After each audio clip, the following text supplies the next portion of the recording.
কয়লার ময়লা যায় না ধুলে, স্বভাব যায় না। যার যেমন স্বভাব, নিম পাতাকে যতই মিষ্টি রসে ভেজান ও কিন্তু তেতো যাবে না। কয়লা হয় ময়লাহীন, আগুনে পোড়ালে ছাই, মানুষের হয় কৃষ্ণ ভক্তি যদি গুরু কৃপা। এই জন্য মায়েরা বিল্লমঙ্গল রাস্তায় যেতে যেতে জলে যখন ঝাঁপ দিতে গেল, হঠাৎ দেখতে পেল একজন সবুনি মুনি। সে বলল, মরছিস কেন? আমি বৃন্দাবনে যেতে পারবো না পাপ শরীরে। এই দেখ, শুনে নে, কেউ যদি আত্মহত্যা করে তার আত্মাটা শান্তি পায় না, ঘুরে ঘুরে বেড়ায়, অন্য দেহ পায় না, আত্মার মরণ হয় না। কিন্তু আত্মা ঘুরে ঘুরে বেড়ায়, কোনো দেহ পাবে না। যাস না বাবা মূর্তি। আপনারা জেনে নিন মায়েরা, আপনাদের মনে কোনো দুঃখ থাকবে, যন্ত্রণা থাকবে, আত্মহত্যা করবেন না। যদি কেউ আত্মহত্যা করেন, আপনার আত্মা কোনোদিন শান্তি পাবে না। আপনি মুক্তি পাওয়ার জন্য শান্তি পেতে গেলেন, কিন্তু শান্তি আপনি পাবেন না, আসলে আপনার মুক্তি হবে না। কেন? কোনো শরীর ধারণ আপনি করতে পারবেন না। যদি মায়েদের মনে কোনো দুঃখ থাকে, দাদা ভাইদের মনে কোনো দুঃখ থাকে, দু জায়গায় যাবেন, একটা গুরুচরণে, একটা গোবিন্দের চরণে। গুরুর কাছে মনের কথা বলবেন, তিনি দুঃখ দূর করবেন। গোবিন্দের কাছে যাবেন, দুঃখ দূর করবেন। আগামী রাস পূর্ণিমা আসছে, এই রাস পূর্ণিমাতে আপনার কৃষ্ণের পুজো করবেন। কিভাবে পুজো করবেন? সকালবেলায় গঙ্গায় স্নান করবেন। স্নান করার পর আপনার কি করবেন মায়েরা? গঙ্গায় স্নান যদি না করতে পারেন, গঙ্গা সামনে না থাকে, নদীতে স্নান করবেন। যে কোনো নদী যদি না থাকে, আপনি ওং গঙ্গা বলে মাথায় জলটা নেবেন, আপনার কাজ হয়ে যাবে। আপনি গঙ্গা গঙ্গা গঙ্গা বলে জলটা মাথায় নেবেন, কৃষ্ণের নাম করে নেবেন। গঙ্গা নাম না করতে পারে, হরে কৃষ্ণ মহামন্ত্র জলটা নেবেন। শুভ্র পোশাক পরবেন। সকাল থেকে একটু উপবাস থাকবেন, গোবিন্দকে সুন্দর করে সাজাবেন, গোবিন্দের হাতে বাঁশি দেবেন, মাথায় চূড়া দেবেন গোবিন্দকে। এখানে একটা মেয়ে দেখলাম গোপাল কোলে নিয়ে বসে আছে, খুব ভালো লাগলো আপনার আমার এই জন্যে যে আপনাদের মেয়েদেরকে শিক্ষা দিন যেন গোপালের ভজন করতে পারে, আপনাদের ছেলেকে শিক্ষা দিন যেন গোপালের ভজন করতে পারে। কোনো ভিখারি দরজায় এলে মায়েরা ভিক্ষা দিতে যাবেন না, আপনার বাচ্চাকে দিন। কেন বলুন তো? বাচ্চা যখন দিতে শিখবে, সে বড় হলে আপনাকেও দেবে। আর ছোটো থেকে বাচ্চাকে এরকম শেখাবেন, তো বড়তেও বাচ্চা আপনাকে এরকম করে দেবে। ওই জন্য মায়েরা, আপনাদের হাতেই সব যন্ত্র আছে, আপনারা পারেন ছেলেকে মানুষ করতে, ছেলেকে অমানুষ করতে। ওই জন্য দান যখন দেবেন, যে কোনো ভিখারিকে যে কোনো রাস্তাতে আপনার ছেলেকে দিয়ে দেওয়া করবেন। কেন? ওই ছেলের মনটা বড় হবে, সে দান করবে, বড় হলেও সে দান করবে। এই জন্য দানের একটা বিরাট মহিমা আছে। আমি দেখেছি দান দেবেন কিন্তু কোনো নাম দেবেন না। আমি দেখেছি আমাদের পাশের বাড়িতে একটা মন্দির আছে, দুর্গা মন্দির। একটি ছেলে তার মায়ের নামে ফ্যান দিয়েছে, ফ্যানের নিচে লিখেছে রাজুবালা সরকার। ফ্যানও ঘুরছে, রাজুবালা সরকারও ঘুরছে। নাম দেবেন না, নাম দেবেন না, দানে নাম দিতে নাই। আপনারা যাবেন ইস্কন মন্দিরের পাশে, যারা তারাপীঠ যাবেন, যদি কোনোদিন যান, ইস্কন মন্দির একটা বিরাট মন্দির তৈরি হচ্ছে তারাপীঠের পাশে। হ্যাঁ, তারাপীঠের পাশে যে বড় নিতাই চাঁদের একচক্রা গ্রাম আছে, ওখানে মন্দির হচ্ছিল আজ থেকে বহুদিন আগে, এখন কমপ্লিট হয়ে গেছে। তো ওই মন্দিরটা তৈরি হচ্ছে, ওইদিকে তাকান, তৈরি হচ্ছে। তো বিরাট বড় বড় ট্রাকে করে ওই ইট পাথর সিমেন্ট আনছে। তো কমিটিকে জিজ্ঞেস করছি, দাদা এত বড় মন্দির খরচা কে চালায়? বলছে, কে যে চালায় আমরা জানি না। বলে, কেন? যে দেয় সে তো নাম দেয় না। আমি চালাকি করে গেলাম, চারটা ট্রাক দাঁড়িয়ে আছে। ড্রাইভার বলল, দাদা কিছু বলছেন? আমার একটা কথা জিজ্ঞেস করার ছিল, এই যে আপনি 4 ট্রাক বালি এনেছেন, বালিটা কে দিয়েছে? ওটা বলার নিয়ম নেই। বলে, কেন? বাবু বলেছে নাম বলবি না। কেন নাম বলবে না? বলছে, নাম বললে নাম বলবি না কেন? এদিকে দেখেন, নাম বলবি না কেন? নাম বলবি না কেন? না, নাম বলবো না এই জন্যে যে বাবু বলেছেন যে নাম দিলে অহংকার হয়ে যায়। আপনি একটি মন্দির করাচ্ছেন, নিয়ে বললেন এই মন্দিরটা আমি আমার বাবার স্মৃতির জন্য করলাম। না, আপনি নাম দেবেন না। নাম দিলে অহংকার বাড়বে। আমি করিয়েছি। সারা পৃথিবীর ভগবান যিনি গোবিন্দ, তার আবার আপনি কি করবেন? গোটা পৃথিবীটা তো তার, তাকে আবার আপনি কি দেবেন? কৃপা করে আপনি করে দিয়েছেন, আপনাকে দিয়েছে বলে আপনি যেন অহংকার আনবেন না। পতিব্রতার স্ত্রী যারা হয়, আমার দিকে তাকান, পতিব্রতার স্ত্রী যারা হয়, স্বামী ছাড়া এক পা চলে না। এই জন্য আমার দিকে তাকান, স্বামী স্ত্রীর সম্পর্কটা কেমন হবে? যারা এখানে কীর্তন শুনতে এসছেন, স্বামী স্ত্রীর সম্পর্ক কেমন হবে? হাত এবং চোখের মতো। চোখ যদি কাঁদে, হাত তার জল মুছিয়ে দেয়, আর হাত যদি ব্যথা পায়, চোখ কাঁদে। একে অপরের পরিপূরক। লক্ষ্য করুন, একে অপরের ব্যথাতে ব্যথিত হয়ে থাকবে। এ হলো স্বামী স্ত্রী। স্ত্রী এসে বলল, স্বামী আমি শুনতে পেলাম আমি যদি সেবায় না লাগি তবে নাকি আমার স্মৃতি সিঁদুর হাতে শাখা চলে যাবে। আমার স্বামী যদি চলে যায়, পৃথিবীতে আমার আপন বলতে কেউ নাই। বলো স্বামী, এখন কি করব আমি? আমার মেয়ে জন্ম হয়েছিল তখন ভগবান আমার মায়ের কোলে আমার মৃত্যু দেয়নি কেন? আমি মরে গেলে ভালো হতো, আমি কি করে? ওহল্লা, কথা দিলাম তোমায়, তুমি যাও ব্রাহ্মণের সেবায়, আমি যাব। হ্যাঁ, তোমার স্মৃতি সিঁদুর হাতের শাখা রক্ষা করো, আমাকে রক্ষা করো, তবে দাও স্বামী, সাজিয়ে দাও। মায়েরা সবাই দর্শন করুন, স্বামী হয়ে তার স্ত্রীকে সাজাচ্ছে। এই জায়গাটা সবার দর্শনে। স্মৃতিতে সিঁদুরে পরাইয়ে দিল। মায়েরা, এই জগতে কোনো পুরুষ চায় না তার স্ত্রীকে পর পুরুষের কাছে পৌঁছে দিতে। এই জগতে কোনো সতী নারী চায় না তার স্বামীর ভাগ অন্য কোনো মেয়েকে দিতে, কেউ চায় না। কিন্তু আজকে অহল্যা স্বামীর মান রাখতে, নিজের স্মৃতির সিঁদুর হাতের শাখা বজায় রাখতে কি করলো? স্বামী আমায় সাজিয়ে দাও। স্বামী সাজাচ্ছে নিজের হাতে তার স্ত্রীকে। স্মৃতিতে সিঁদুরে পরাইয়ে দিল, নয়নে কাজলে পরলো, কণ্ঠে দিল সোনার মালা, চরণে দিল আলোতা, মাথায় দিল ঘোমটা,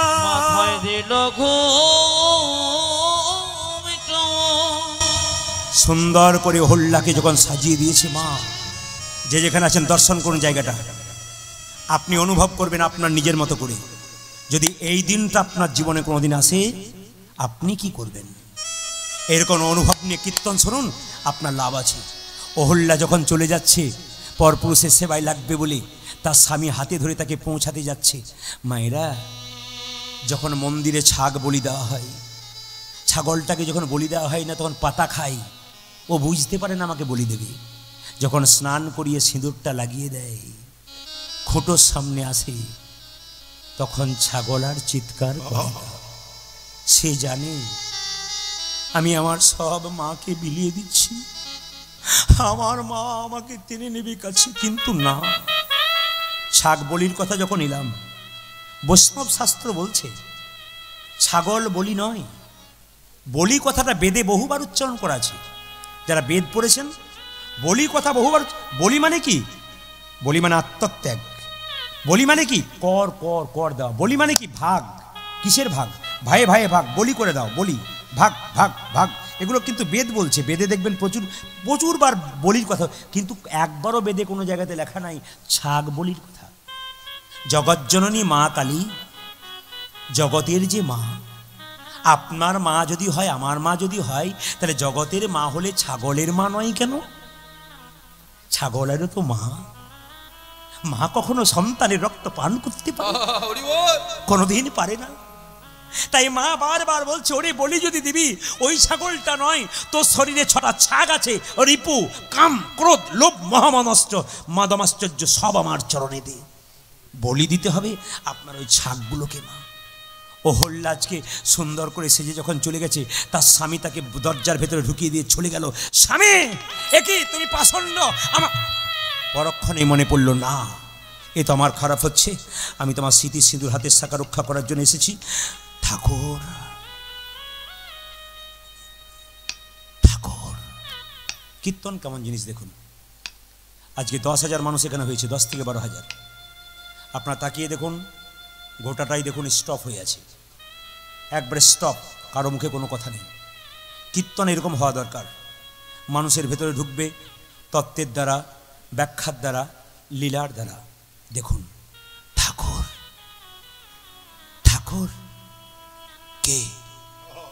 মাথা তোলো না।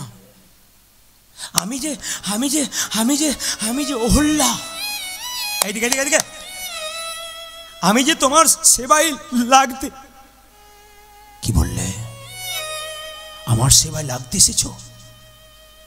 চিন্তা, তুমি আমায় ত্যাগ করলে কি হবে?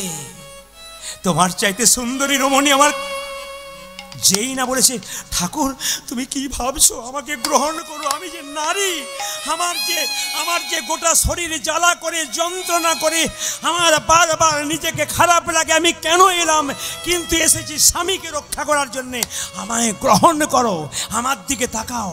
বিল্বমঙ্গল যেই না মাথা তুলে অহল্যার দিকে তাকিয়েছে, অমনি চমকে উঠে গেছে। একই ঠাকুর, তুমি আমার দিকে তাকাচ্ছ কেন? ছোটবেলায় আমার মা মরে গেছে, তো তোমাকে মুখটাকে দেখে আমার মরা মায়ের মুখটা মনে পড়ে গেল।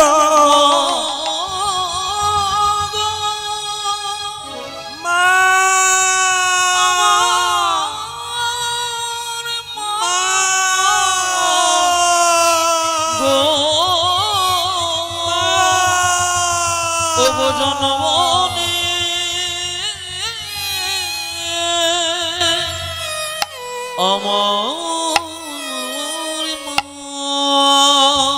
দেখবেন আপনারা, যে মেয়ে কোনোদিন মা হতে পারে না তাকে কেউ মা বলে ডাকলে তার ভেতর শিহরণ জাগে।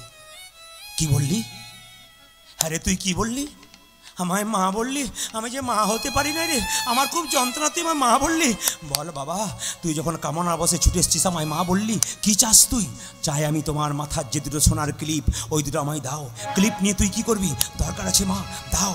এখন মা বুঝতে পারলো না, অহল্যা সোনার কাঁটা দুটো দিয়েছে বিল্লমঙ্গলকে। বিল্লমঙ্গল নয়নের কাছে নিয়ে গিয়ে বললো, ওরে নয়ন, আমি কৃষ্ণচরণ পাওয়ার জন্য বৃন্দাবনে যাচ্ছিলাম, আর কামিনী কাঞ্চনে মেতে গেলাম। এই দেখ আমার মায়ের সামনে আমার এই চোখ দুটোকে আমি অন্ধ করে নাকি। এই যে প্রদীপটা আপনারা মন্দিরে দিচ্ছেন, এইদিকে এইদিকে, ওই দ্বীপটার জন্ম কোথা থেকে? প্রদীপটা, ওই যে সলতেটা আপনারা দেখতে পাচ্ছেন, ওই সলতের জন্ম এইদিকে এইদিকে কোথা থেকে জেনে নিন। যারা জানবেন তারা মন দিয়ে শুনবেন, মাইকম্যান গল্প নয় সামনে। দ্বীপটার জন্ম কোথা থেকে? ব্রহ্মাকে, এইদিকে, ব্রহ্মার অনেকগুলো ছেলে ছিল, তার মধ্যে একটা ছেলের নাম ছিল কামদেব মদন। জোরে, ব্রহ্মার অনেকগুলো ছেলে ছিল, তার নাম ছিল, একজন ছেলের নাম ছিল কামদেব মদন। কামদেব মদনের বিয়ে দিল, বউটার নাম হলো রতি। আস্তে তো মায়েরা বলুন তো, ছেলে মেয়ের বিয়ে যদি বাবা দেয়, তবে বাবা ছেলের বিয়ে দিলে একটা যৌতুক দেয় না? জোরে বলুন, হ্যাঁ না না, যৌতুক দেয় না? এখন যৌতুক দিল কি দেখুন, ব্রহ্মা বলল আমি 4টে বাণ কৃষ্ণ আমাকে দিয়েছে, এই 5টা বাণ, এই 5টা বাণ কিন্তু আমি তোকে দিলাম। কামদেব মদন বলল বাবা এই 5টা বাণ নিয়ে আমি কি করব? বলছে এই 5টা বাণ তুই যাকে মারবি সে ঘায়েল হয়ে যাবে, কাম বাণে জর্জরিত হয়ে যাবে, আর সে নিজেকে ঠিক রাখতে পারবে না, কামনায় বাসনায় জর্জরিত হয়ে যাবে। তবে এই বাণ তো শেষ হয়ে যাবে 5 জনকে মারলে। বলছে না, যাকে মারবি আবার সেই বাণটা তোর কাছেই ঘুরে আসবে, আস্তে আবার তোর কাছে ঘুরে আসবে সেই বাণটা। যখন এই কথা বলেছে, সঙ্গে সঙ্গে কামদেব মদন বলল বাবা তুমি যখন আশীর্বাদ দিলে, এই 5টা বাণ দিলে, এই 5টা বাণের মধ্যে একটা বাণ প্রথমে তোমাকেই মারবো, পরীক্ষা করে দেখি যে তোমার মধ্যে কাজ হচ্ছে কিনা। এখন কামদেব মদন বলছে বাণ মারবো, ব্রহ্মা বলছে দেখ আমি তোর বাবা, আমাকে বাণ মারিস না। আসলে ব্রহ্মা যখন দাঁড়িয়েছিল, ব্রহ্মার পাশে একটা মেয়ে দাঁড়িয়েছিল, ব্রহ্মার নিজের মেয়ে, তার নাম সন্ধ্যা। এই যে আপনার সন্ধ্যাবেলায় প্রদীপ দেন মায়েরা, আপনারা কেন প্রদীপ দেন? সন্ধ্যাবেলায় শুতে নেই, খেতে নেই কেন? আপনার এই তত্ত্বের মাধ্যমে জানতে পারবেন। খুব সুন্দর সুন্দর কথা আপনারা জেনে যান, একবার নতুনত্ব কথা মাথায় রাখবেন। যেই না বললো বাবা এই বাণ আমি তোমায় মারতে চাই, বলো না আমার মারিস না, তখন কিন্তু ব্রহ্মার কটা মাথা? 5টা মাথা। যেই না বাণটা মেরেছে, মারার সঙ্গে সঙ্গে ব্রহ্মা তার 5 নম্বর মুখ দিয়ে চোখ দিয়ে তার মেয়ে সন্ধ্যার দিকে তাকিয়ে দিয়েছে কামনার বসে, আর সন্ধ্যা কালো হয়ে গেছে। চিৎকার করে বললো বাবা এ তুমি কি করলে? আমার এত সুন্দর সোনার মতো চেহারা, রংটা আমার এত সুন্দর সোনার মতো, তুমি এমন করে দৃষ্টি দিলে, আমাকে কামবানে জর্জরিত করলে, তোমার শরীরকে আমার দিকে তাকিয়ে দিলে, আমি যে শেষ হয়ে গেলাম। সন্ধ্যা বিলীন হয়ে গেল, গোটা পরিবেশটা স্তব্ধ হয়ে গেল মা। এই জন্য সন্ধ্যাবেলায় আপনারা মাথায় রাখবেন, ব্রহ্মা যেহেতু তার মেয়ের দিকে কামবানে জর্জরিত করেছিল তার মেয়েকে, গোটা পৃথিবী স্থির হয়ে গেছিল। একটা বাবা তার মেয়েকে এভাবে কামনায় জর্জরিত করতে পারে, কামবানে তার মেয়ের দিকে তাকাতে পারে? এ বড় অসভ্য, এ বড় লজ্জাকর ব্যাপার, এ কি করে সম্ভব? গোটা পৃথিবী শীতল হয়ে গেল। এই জন্য সন্ধ্যাবেলাতে আপনারা মাথায় রাখবেন মায়েরা, টিভি সিরিয়াল কেউ দেখবেন না, বিশেষ করে সন্ধ্যার সময়। এই সন্ধ্যার সময় আপনারা এদিক ওদিক ঘোরাঘুরি করবেন না, সন্ধ্যার সময় কাউকে খেতে দেবেন না, রাক্ষসের খাওয়া হয়। সন্ধ্যাবেলায় শুলে স্বামী স্ত্রীর মিলন হলে রাক্ষস সন্তান জন্ম হয়। এই সন্ধ্যাবেলায় ঘুমাতে নাই, এই সন্ধ্যাবেলাতে একটু কীর্তন করতে হয়। এই সন্ধ্যাবেলায় মাথায় রাখতে হবে, সেই সময় সন্ধ্যা প্রদীপ মন্দিরে মন্দিরে দিতে হয়। কেন আপনারা দেবেন তা শুনে রাখুন। ব্রহ্মা যখন কামবানে জর্জরিত করলো নিজের শরীরটাকে, 5 নম্বর মাথা দিয়ে তার মেয়ের দিকে তাকালো, সন্ধ্যা যখন বিলীন হয়ে গেল, বাবা ভোলানাথ বললো দাঁড়াও, তুমি এত বড় অন্যায় কাজ করেছো, তোমাকে ছেড়ে দেবো না। বাবা ত্রিশূল দিয়ে ব্রহ্মার 5 নম্বর মাথাটাকে মাটিতে ফেলে দিল। যখন ব্রহ্মার 5 নম্বর মাথা মাটিতে পড়লো, ভালো করে শুনবেন, ব্রহ্মার 5 নম্বর মাথা, ব্রহ্মা তখন থেকে চতুরানন হয়ে গেল, মানে 4টে মুখ হয়ে গেল। 5 নম্বর মাথা যখন মাটিতে পড়লো, তখন সঙ্গে সঙ্গে দেবগণ বললো এক কাজ করো, অগ্নিকে ডাকো। কেন? পুড়িয়ে ছারখার করে দিয়ে। অগ্নি দেবতা এসে বললো না, এ এত বড় পাপ করেছে, পৃথিবীতে অনেক অপরাধ হয়, বৈষ্ণব অপরাধ সবচাইতে বড়, তার চাইতে নীচ অপরাধ হলো নিজে বাবা হয়ে তার মেয়ের দিকে কামনার চোখে তাকিয়েছে, তার মেয়ে শেষ হয়ে গেছে, না আমি একে আগুনে পোড়াতে পারবো না। তবে এক কাজ করো, মা গঙ্গাকে আহ্বান করো। মা গঙ্গাকে যখন আহ্বান করলো, মা বলল, অনেক পাপী তাপীকে আমি উদ্ধার করেছি, সবাই আমার জলে পা ধুয়েছে, আমাকে পাপ দিয়েছে, বৈষ্ণব যখন আমার চরণ দিয়েছে তখন আমার পাপ দূর হয়েছে, কিন্তু এই পাপীকে আমি, এই ব্রহ্মা এত বড় পাপ করেছে, এই ব্রহ্মাকে আমি নেব না। ধরিত্রী দেবীকে আহ্বান করলো, হে ধরিত্রী দেবী, তুমি পৃথিবী মা, তোমার মধ্যে সব পুঁতে দেয় মাটি খুঁড়ে, এই ব্রহ্মার মাথাটাকে মাটি খুঁড়ে পুঁতে দেওয়া হোক। বলে না, এত বড় পাপ মুখ আমি কোনো মতে মাটিতে পুঁততে দেবো না, মাটি খুঁড়তে দেবো না, এখানে আমি কোনো মতেই কাজ, এদিকে হাত নয়, এখানে আমি এ কাজ করতে দেবো না। যেই নেই কথা বলেছে কাজ করতে দেবো না, স্বয়ং ভগবান কৃষ্ণকে আহ্বান করলেন। কৃষ্ণ বলল, ব্রহ্মা, তোমার এই মাথাটার একটা গতি আমি করব, তোমার এই মাথাটা হবে প্রদীপ, এবং সেই প্রদীপটা জল জল করে জ্বলবে, যে সলতেটা হবে ওটা তোমার লালসার জিহ্বা, ওটাকে পোড়াতে চাই, অগ্নিদগ্ধ হয়ে তুমি পুড়বে। মায়েরা বাড়িতে বাড়িতে দীপ জ্বালালে আপনার দীপটাকে নেভানোর জন্য জল দিয়ে দিন, কোনোদিন একটু তেল দিয়ে দিন, যাতে আরো পড়ে। তোমাকে মায়েরা বারবার তেল দেবে, ঘি দেবে, তুমি বারবার তোমার লালসার জিভটা পুড়তে থাকবে, বারবার পুড়তে থাকবে। ব্রহ্মা কেঁদে কেঁদে বলল, হে গোবিন্দ, আশীর্বাদ অভিশাপ যখন দিলে আমার মাথাটা প্রদীপ হবে, আমার জিহ্বাটা সলতে হবে, কথা দাও, অভিশাপে যেমন দিলে আমায়, আশীর্বাদ আমায় দাও, যেন তোমার চরণ সেবা করতে পারি। কথা দিলাম তোকে, তুই যতক্ষণ না মন্দিরে দীপ হয়ে জ্বলবি ততক্ষণ আমার আবির্ভাব হবে না। আর একটা কথা শুনে রাখ ভালো করে, তুই যেহেতু ব্রহ্মা এত বড় অপরাধ করেছিস, এই মুখ দিয়ে আমি কথা দিলাম, সন্ধ্যাবেলায় কোনো কুলবতী নারী, এই সন্ধ্যা যে অন্ধকার কালো হয়ে গেল, এত সুন্দর রং, যদি কোনো কুলবতী নারী সন্ধ্যাবেলায় প্রদীপ নিয়ে অন্ধকার, সন্ধ্যাটার অন্ধকার দূর করতে পারে, কুলবতী মেয়েদের সংসারের সমস্ত অন্ধকার দূর হয়ে যাবে। এ ভগবান বলেছে, খুব মাথায় রাখবেন, এ ভগবান বলেছে। এই ভগবানের কথা আপনাদের মানতে হবে। কোন কুলবতী নারী যদি সন্ধ্যাবেলায় প্রদীপ দিতে পারে, তাহলে সংসারের অন্ধকার দূর হবে, হৃদয়ের অন্ধকার দূর হবে, তার সংসারটা উজ্জ্বল হয়ে যাবে ওই প্রদীপের আলো। কিন্তু এখনকার মেয়েরা এখন আর প্রদীপ দেয় না। আপনাদের এখানে কেমন দেয় কিনা জানি না, আমাদের দিকে প্রত্যেক দিন শাশুড়ি মা, বুড়ো হোক, এই বুড়ি হোক, আর যতই কষ্ট হোক, খোঁড়াতে খোঁড়াতেও প্রদীপ দেয়। যেদিন অসুস্থ অবস্থায় বৌমা বলে, কি আজকে প্রদীপটা তুমি দিয়ে দিও, বলে মা সিরিয়াল চলছে, যখনই অ্যাডভার্টাইজ হবে সেই সময় যাব, যখনই অ্যাডভার্টাইজ হয় তখনই বিজ্ঞাপন হয়, সেই সময় প্রদীপটা নিয়ে তাড়াতাড়ি যাই, ফাঁকে, মানে মনটা কিন্তু তুলসী মন্দিরে দেখে থাকে না, শুরু হয়ে গেল বোধ হয়। তাহলে কি আর ভক্তি থাকে? প্রদীপ দেবেন তখন ভক্তি ভরে দেবেন। গুরুর অভিশাপ সবার কাছে লেগে যায়। দেখবেন মায়েরা, ব্রহ্মার পুজো হয় না, অভিশাপ দিয়েছিল ভোলানাথ, এত বড় অন্যায় করেছো তুমি, এই জন্য অভিশাপ দিলাম, তুমি ব্রহ্মা সৃষ্টিকর্তা হতে পারো, তোমার পুজো পৃথিবীতে হবে না। খুব দামি কথা শুনবেন, ব্রহ্মার পুজো হয় জোরে বলুন? এখন কোথাও কোথাও করছে, কিন্তু পুজো নয়, নিয়ম মতো পুজো নয়। আচ্ছা, ইন্দ্রের পুজো হয়? কামদেব মদন তার 5টা বানের মধ্যে একটা বান ইন্দ্রকে মারলো, স্বর্গের রাজা ইন্দ্রকে। আর ইন্দ্র কি করলো? তার গুরুদেব নাম হচ্ছে গৌতম মুনি, তার স্ত্রীর নাম কি? অহল্যা। গৌতম মুনি যখন বাইরে গেল, ইন্দ্রদেবকে যখন কামদেব মদন বান মারল, ইন্দ্রদেব চিৎকার করে মনে মনে ভাবলো, আমার গুরুপত্নীকে হরণ করব। অহল্যার কাছে গৌতম মুনি রূপ ধারণ করে যখন সঙ্গ করলো, অহল্যার স্বামী গৌতম মুনি চিৎকার করে এসে বললো তার স্ত্রীকে, অহল্যা, তুমি আমায় চিনতে পারো না, আমি তোমার স্বামী, আমার শিষ্যে কাজ করেছে, অভিশাপ দিলাম, তুমি পাষাণ হয়ে যাও। রাম অবতারে তুমি উদ্ধার হবে। বলছে, আমি তো জানতে পারি নাই, উইড্র করে নাও, তুলে নাও, আমি তো চিনতে পারি নাই, আমার তো চেনার শক্তি নাই নারী। ওরে অভিশাপ দিলাম, রে গুরুদ্রোহী, ওরে ইন্দ্র, তুই স্বর্গের রাজা হতে পারিস, তোর পূজা পৃথিবীতে কেউ কোনোদিন করবে না। গুরু অভিশাপ, এ গুরু অভিশাপ। এই কামদেব মদন তার বান মেরেছিল কাকে মায়েরা?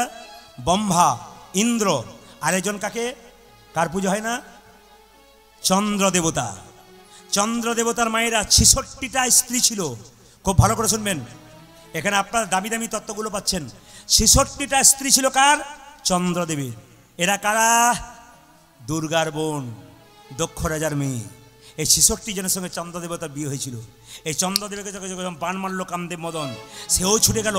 তার গুরুদেব বৃহস্পতি তার স্ত্রী তারার সঙ্গে আকর্ষণ করলো। তখন ছুটে গিয়ে বৃহস্পতি চিৎকার করে বলল, রে গুরুত্বহী, তুই গুরুপত্নীকে হরণ করতে যাচ্ছিলি, অভিশাপ দিলাম। আকাশের চন্দ্র এত সুন্দর দেখতে, পৃথিবীর আলো অন্ধকার দূর করিস, তোকে অভিশাপ দিলাম, চন্দ্র দেবতার পুজো কোনোদিন হবে না। বাবা, এখানে একটা তত্ত্ব আছে, এখানে একটা দায়িন তত্ত্ব আছে। ব্রহ্মাকে যখন বাণ মেরেছিল একবার, বাবা শিবকে যখন বাণ মেরেছিল কে? বাবা শিবকে বাণ মেরেছিল কে? কামদেব মদন। যখন বাণটা মেরেছিল, বাবা শিবের 3 নম্বর নয়নটা খুলে গিয়েছিল। আর বাবা শিবের 3 নম্বর নয়ন থেকে আগুন বের হয়। কামদেব মদন যখন বাণটা মেরেছে, জোরসে আগুন বেরোচ্ছে বাবা শিবের 3য় নয়ন থেকে। ও কামদেব মদন মনে মনে, এইবার আমি বিপদ করলাম, এইবার বোধহয় আমি শেষ হয়ে যাব। ছুটতে ছুটতে ছুটতে ছুটতে একটা আম গাছের গায়ে ধাক্কা মারল। একটা আম গাছের গায়ে ধাক্কা মারল কে? কামদেব মদন। আমরা সখাকে বলল, সখা, শাখা বিস্তার করে আমাকে বাঁচা, যদি বাঁচাতে পারিস আমি তোকে আশীর্বাদ দেবো। কামদেব মদনকে বাঁচালো কে? না সঙ্গে সঙ্গে বাঁচালো কে? না আমরা সখা। আশীর্বাদ দিয়ে দিল আমরা সখাকে। শোন আমরা সখা, পৃথিবীর প্রত্যেকটা শুভ কাজে তোর কাজে লাগবে। আর আমার এই 5টা বাণ তোকে দিয়ে গেলাম, কারণ বাবা শিবের এই 3য় নয়নের রোজ কোথাও কাউকে ছাড়বে না, আমি পুরে ছাই হয়ে যাব, আমাকে তুই বাঁচাতে পারবি না। এই পঞ্চবাণ তোকে দিয়ে গেলাম, এই পঞ্চবাণ তোর পাতার মধ্যে থাকবে। 5টা পাতার মধ্যে পঞ্চবাণ রইল। যে কোনো দেবী দেবীর পুজোতে ঘটে এই 5টা পাতা পঞ্চবাণ রূপে যাবে। বলুন, ঘটে যখন পুজো দেন, এই আমরা সখার আম্র পাতার, মায়ের আম্র সখার কটা পাতা দেন? জোরে বলুন। 5 পাতার দেন। এই কামদেব মদনের 5টা বাণ ওর মধ্যে রয়ে গেল। চন্দ্রদেবতার 66টা স্ত্রী তাকে বাঁচাবার চেষ্টা করেছিল। কাকে? কামদেব মদনকে। ওই তাদেরকে আশীর্বাদ দিয়েছিল, তোমরা আমাকে বাঁচাতে পারবে না, মহাদেবের রোশান হলে শেষ হয়ে যাব। তবে মৃত্যুর আগে একটা কথা বলে গেলাম, কি? তোমাদের আশীর্বাদ দিয়ে গেলাম, পৃথিবীতে যত শুভ কাজ হবে, কিবা মন্দিরে, কিবা বিবাহে, কিবা অন্নপ্রাশনে, যখন আপনারা আম পাতা টাঙাবেন, তখন কটা টাঙাবেন? 66টা। চন্দ্রদেবের স্ত্রী।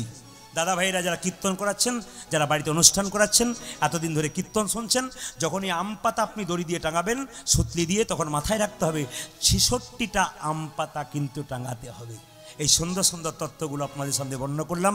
বিল্বমঙ্গল যখন নদী পার হয়ে গেল, তখন মনে মনে ভাবলো, চিন্তা, তুমি নদীতে কাঠ পাঠিয়ে দিয়েছো, আরে প্রাচীরের দরজাটা বন্ধ কেন? একটা দড়ি ঝোলাতে পারলে না? হঠাৎ দেখতে পেল প্রাচীরের গর্তে এক সর্পমুখ দিয়া লঙ্ঘিত হইয়া আছে লেজ ঝুলিয়া।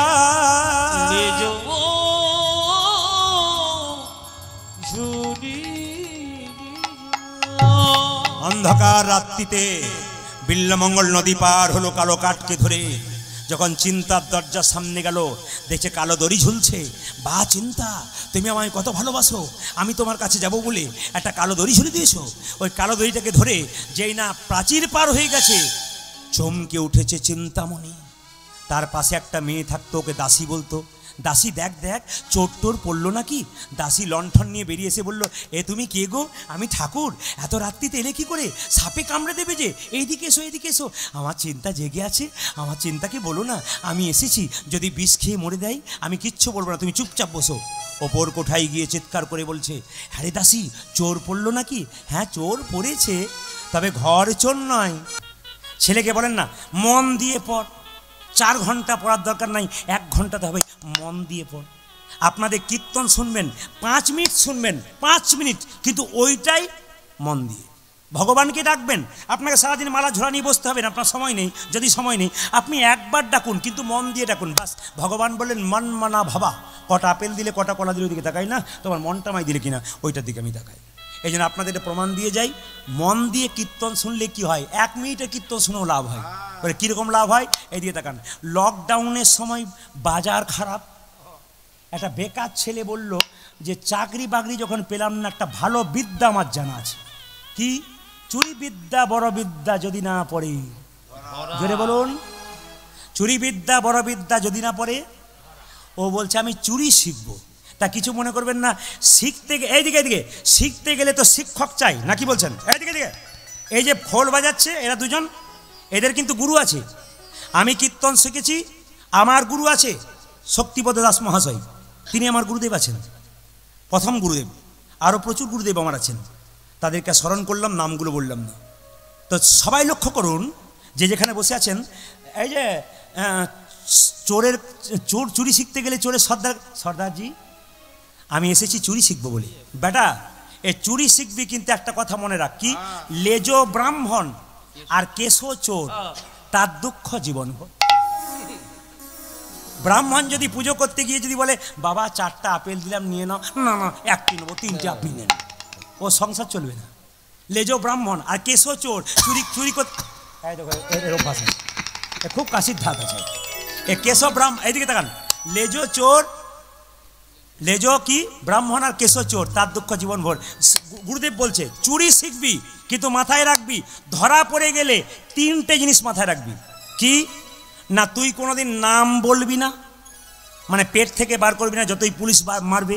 আর দ্বিতীয় হচ্ছে তুই যে কোনো দেবদেবীকে পুজো করার না কর, একটা দেবীর কিন্তু ভক্ত হবি। কোন দেবী? জোরে বলুন। আপনাদের মাঝে মাঝে অভ্যাস আছে নাকি? বুঝতে পারছি, তাছাড়া না অন্য জায়গায় বলতে পারে না, মুখ তাকাতাকি করে কার বলতো। আপনার কালী বলছেন মানে আপনার মাঝে মাঝে অভ্যাস আছে আর কি। এই দিকে তাকান, কালী না, আমি জিজ্ঞেস করলাম, সবাই জানে কালী পুজো করবি, অন্য দেবীর পুজো করবি না, মা কালী রক্ষা। আর তৃতীয় কি, জীবনে বেটা হরিনাম শুনবি না। বলছে স্যার যদি হরিনাম হয় তাহলে ওইদিকে পেরোবো, তখন কি করবো? কানে আঙ্গুল দিবি, আঙ্গুল খুলবি না, হরিনাম শুনবি না। এইবার লক্ষ্য করুন মায়েরা, হঠাৎ যখন একদিন চুরি করতে গিয়ে বেটার কাশির ধাত ছিল, রাত 12টার সময় বাড়িতে শুয়েছে, এখন ছ্যাঁক চোরা বলে না, ওই সামনে যা পাই তাই নিয়ে নেয়, ও একটা বাসন নিতে গিয়ে হুড় করে সব বাসনগুলো পড়েছে, আর বেটা ধরা পড়ে গেছে। এই দিকে তাকান, এদিকে তাকান, যখন ধরা পড়ে গেছে তখন ওকে নিয়ে যাচ্ছে থানাতে। যখন নিয়ে যাচ্ছে থানাতে, যেতে যেতে এক হাত ধরেছে, থানা নিয়ে যাচ্ছে, সামনে দেখছে এখানে কীর্তন হচ্ছে, তখন ওর গুরুর কথা মনে পড়ে গেছে, যা করবি কীর্তন শুনবি না। তখন যারা ধরে নিয়ে যাবে যে হাত দুটো ছাড়ুন, বলে কেন? আমার একটু কানের অসুবিধা আছে, কানগুলো একটু বন্ধ করব। বলে বন্ধ কর বেটা, তোর হাত ধরবো। এরকম করে কান বন্ধ করেছে আর হাত দুটো ধরেছে ওরা। এখন এত মশার বার, বুঝলেন, মশারি না টাঙালে ঘুমই হয় না। রাস্তাঘাটে যেতে গেলেও গাড়িতে যদি আমরা চাপি না, দরজা একবার খুললে হাজার হাজার পাটি ঢুকে যায়। আর সকালবেলায় ঘর যাই তখন সব বলে হ্যাঁ গো পায়ে কি হলো? বলে আর বলো না, যা পাটি ঢুকেছিল। তো রাস্তাঘাটে আছে, কিছু মনে করবেন না। হঠাৎ কীর্তন হচ্ছে, এখন যেতে যেতে কীর্তনের পাশ দিয়ে কীর্তন শুনবে না, একটি মশাতে কামড়েছে, এরকম করে মারতে গেছে, তখন কীর্তনিয়া 3টে কথা বলেছে, ওই 3টে কথাও ঢুকে গেছে। শুনে রাখুন মায়েরা, ও শুনছে। দেবী চেনার 3টে উপায়। মা কালী, মা মনসা, মা দুর্গা চিনবে কি করে? দেবীর পা মাটিতে পড়ে না, মাটি থেকে ওপরে থাকে। গুনবেন আপনারা, কীর্তনিয়া বলছে দেবীর পা মাটিতে থাকে না, মাটি থেকে ওপরে থাকে। আর দেবীর চোখের পাতা পড়ে না, পলক পড়ে না, এরকম করে থাকে। আর দেবী কি? আর দেবীর কোনোদিন ছায়া পড়ে না। দেবীর দেখবেন দেবদেবী কোনোদিন ছায়া পড়ে না, মাটিতে পা পড়ে না, মাটির উপরে কিছু থাকে। আর কি? পলক পড়ে না। এখন এই 3টে শুনেও এখন কি করেছে? কানে আঙুল দিয়ে দিয়েছে। যেই না থানাতে নিয়ে যাওয়া হচ্ছে, এখন গুরুজি বলেছেন এত মার খাবি কিন্তু বের করবি না। কি দেখবেন চোরকে এত মারে, বেটা বলে যে নামটা কোনো মতেই বলবে না, আর কে ছিল বল, ও বেটা বলবে না। যখন বলাতে পারলো না, একজন 58 বছরের পুলিশ, শেষ বয়স, এবার রিটায়ার করবে, সে বলছে আমার দিস্তরে গণেশ দা আছে, বলো দিস তো আমাকে একবার রুলারটা। এবারে দেখাচ্ছি মজা, ওর পেটে কি করে কথা বার করতে জানা হয়। তখন কি করলো দেখুন, ও কি করলো, রুলারটাকে রেখে দিয়ে বললো চোর রাত একটু মা কালীর ভক্ত হয়, আজকে রাত্রি 12টার সময় যখন ঘুমিয়ে থাকবে তখন আমি মা কালী সাজবো। কালো প্যান্ট পরেছে, কালো জামা পরেছে, একটা কাঁঠাল পাতার জিভ লাল করে নিয়েছে। এখন লক্ষ্য করুন, দুটো নকল হাত দিয়েছে, নকল চুল নিয়েছে, অন্ধকার রাত্রিতে লক্ষ্য করুন নাইট বলটা জ্বলছে, ও বেচারি ঘুমাচ্ছে জেলখানাতে। তখন চিৎকার করে বলছে বৎস। তখন সেই চোরটা বলছে মা আমার কি ভাগ্য ভালো, আমি বুঝলাম তুমি কেন এসেছো। প্রতি বছর চুরি করতাম, তোমাকে দুটো করে পাঁঠা ছাগল বলে দিতাম, তাই এসেছো মা। এসো বৎস, শুধু বলে দাও আর কে কে ছিল। এ কীর্তনে যে কি মজা আছে একমাত্র আমি বুঝতে পেরেছি। এ সব জায়গাতে তো সমান। এইদিকে বৎস আর কে কে ছিল, কে কে ছিল, তখন চোরটা বলছে মা তুমি কোন দলের লোক মা? বলছে বৎস শুধু বলে দাও আর কে কে ছিল, তোমায় আমি ছেড়ে দেবো। মা তুমি কি তাহলে পুলিশের লোক? তখন পুলিশটা ভাবছে বেটা আমি যদি ডালে ডালে যাই তো শিরায় শিরায় যাই রে, এ বেটা তো খুব চালাক। হ্যাঁ, বৎস শুধু বলে দাও আর কে কে ছিল? বলে মা তুমি না জগৎ জননী, তোমার না তিনটে চোখ, আমাদের দুটো চোখ, তুমি দেখতে পাও না? বলে বৎস শুধু বলে দাও আর কে কে ছিল। এখন যখন বলছে মা মনে মনে ভাবছে কীর্তন শুনেছি, কীর্তনিয়া বলেছে কি বলেছে, হরে কৃষ্ণ, কীর্তনিয়া বলেছে কি বলেছে, মায়ের পা মাটিতে পড়ে না, মায়ের চোখের পাতা পড়ে না, মায়ের ছায়া হয় না। এখন দেখতে গিয়ে মনে বেটা মা বটে না বাবা বটে, পরীক্ষা করে দেখি তারপর যা হবে। এখনও মা কালীর মতো দাঁড়িয়ে আছে, তখন মনে মনে ভাবছে মায়ের পা পড়ে গিয়ে দেখছি দিব্যি মা তখন পা নাচাচ্ছে, তখন বলছে হ্যাঁ মায়ের তো পা দিব্যি পড়ছে, ছায়াও পড়ছে, চোখের পাতা পড়ে কিনা 1 মিনিটে 27 বার করে পাতা পড়ছে। হ্যাঁ মা তো নয় বাবা বটে। তখন সঙ্গে সঙ্গে বলছে মা বিশ্বাস করো আমি চুরি করি নাই, আছাড় খেয়ে পড়লো। তখন পুলিশটা এসে বললো আমার 58 বছরের চাকরিতে আমার অভিজ্ঞতা শোন, আমার 58 বছরের চাকরির অভিজ্ঞতা। আচ্ছা বলে কি? এই আমি আজকে যেটুকু জানলাম এ বেটা চুরি করে নাই। বাবা 1 মিনিটে কীর্তন শুনে যদি জেলখানা থেকে সে মুক্তি পেয়ে যায়, তাহলে আপনি যে সারা জীবন কীর্তন শোনেন সংসারে জেলখানা থেকে নিতাই গৌর হরি বল বলে আপনারও মুক্তি হয়ে যায়। বিল্লমঙ্গল যেই না গেছে ভিক্ষাং দেহি মাতো, জায়গাটি সবাই লক্ষ্য করুন আমার দিকে তাকিয়ে, ভিক্ষাং দেহি মাতো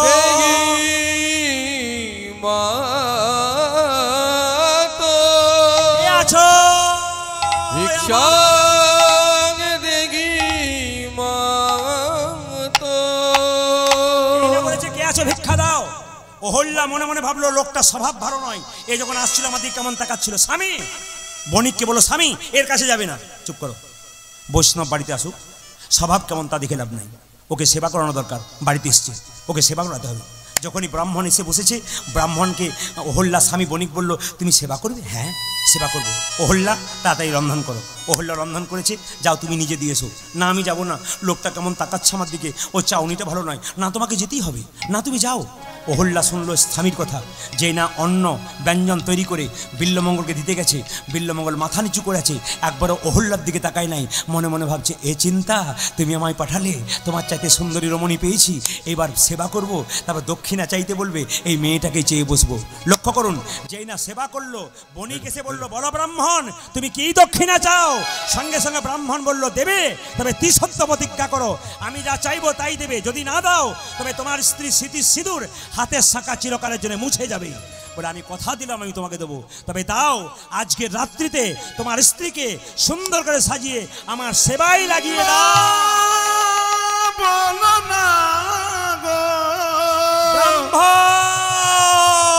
তুমি এমন করে আমার। বিল্লমঙ্গলের সঙ্গে চিন্তার ভালোবাসা হয়ে গেল। মোট শুনবেন মন দিয়ে, এই ভালোবাসার কাহিনী দারুণ, ভালোবাসার কাহিনী, ভালোবাসা নয় কিন্তু।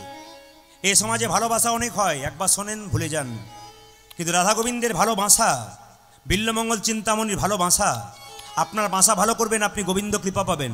সবাই লক্ষ্য করুন, বিল্লমঙ্গলের সঙ্গে চিন্তামণি যখন প্রেম হয়ে গেল, তখন কি হলো জানেন? হঠাৎ বিল্লমঙ্গল একদিন তার বাবাকে ডেকে বলল বাবা আমায় ডাকছো? হ্যাঁ, তুই নাকি পাড়ার ছেলেগুলোর সঙ্গে পতিতালয়ে যাস, ওখানে যাওয়া আসা বন্ধ কর বাবা, তুই যদি যাওয়া আসা করিস তাহলে আমাকে আর তোকে গ্রাম ছাড়া করবে, গ্রামের লোক বলেছে। বিল্লমঙ্গল তখন 20 বছর বয়স হয়ে গেলে, বাঁশ মোটা হয়ে গেলে যেমন আর শোনে না, এক কানে শুনলো এক কানে বের করে দিল। হঠাৎ কি হলো দেখুন, বিল্লমঙ্গলের বাবা মারা গেল। বিল্লমঙ্গল চিৎকার করলো পিতা গো,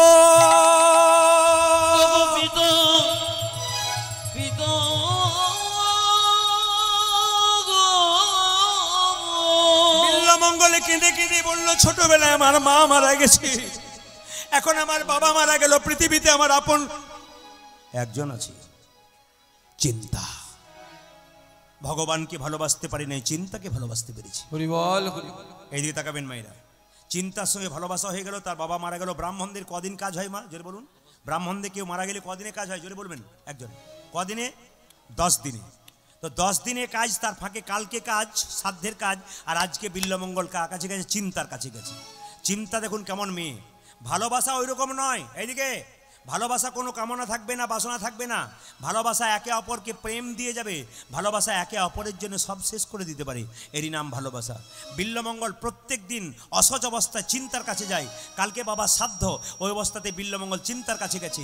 চিন্তা চিৎকার করে বলল, ঠাকুর ঠাকুর তোমার লজ্জা করে না কেন? তোমার বাবা মারা গেছে, তুমি অসহজ অবস্থায় এসছো, যাও তুমি ফিরে যাও।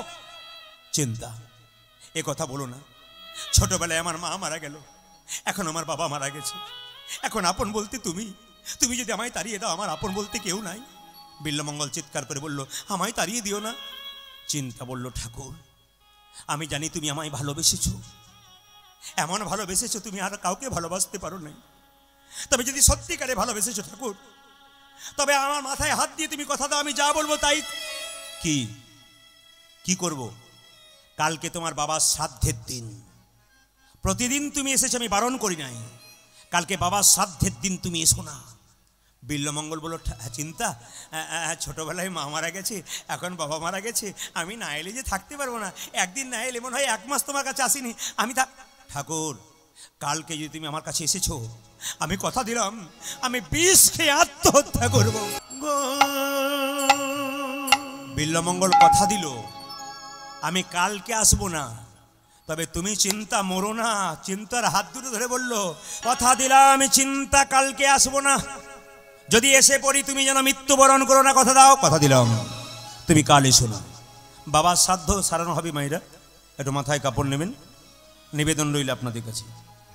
এখন কি মাস চলছে, জোরে বলুন? কি মাস? কার্তিক মাস। জোরে বলুন? আমি খুব খুশি আপনাদের জন্য। অন্য জায়গায় বলে এখন কি মাস, কালকে একজনকে জিজ্ঞেস করছি, আপনাদের এলাকাতে গান করছি, এখন কি মাস, তখন একটা মেয়ে বলছে এখন আশ্বিন না ভাদ্র চলছে দিদি, মানে ওর মনেই নাই কি চলছে আর কি। অনেকে আবার কার্তিক মাস বলে, কিন্তু এই মাসটা কার্তিক মাস নয়, এই মাসটা কি মাস? দামোদর মাস। একটু শুনে নিন আপনারা, এই দামোদর মাসে কিছু কাজ আছে। এই দামোদর মাসের একটু তত্ত্ব আপনাদের বলে দিই। এই দামোদর মাস হচ্ছে গত একাদশী থেকে আগামী একাদশী পর্যন্ত, কিংবা গত লক্ষ্মী পূর্ণিমা থেকে আগামী রাস পূর্ণিমা পর্যন্ত। একটা করে শুনবেন। দামোদর মানে কি? হরে কৃষ্ণ। দামোদর মানে কি?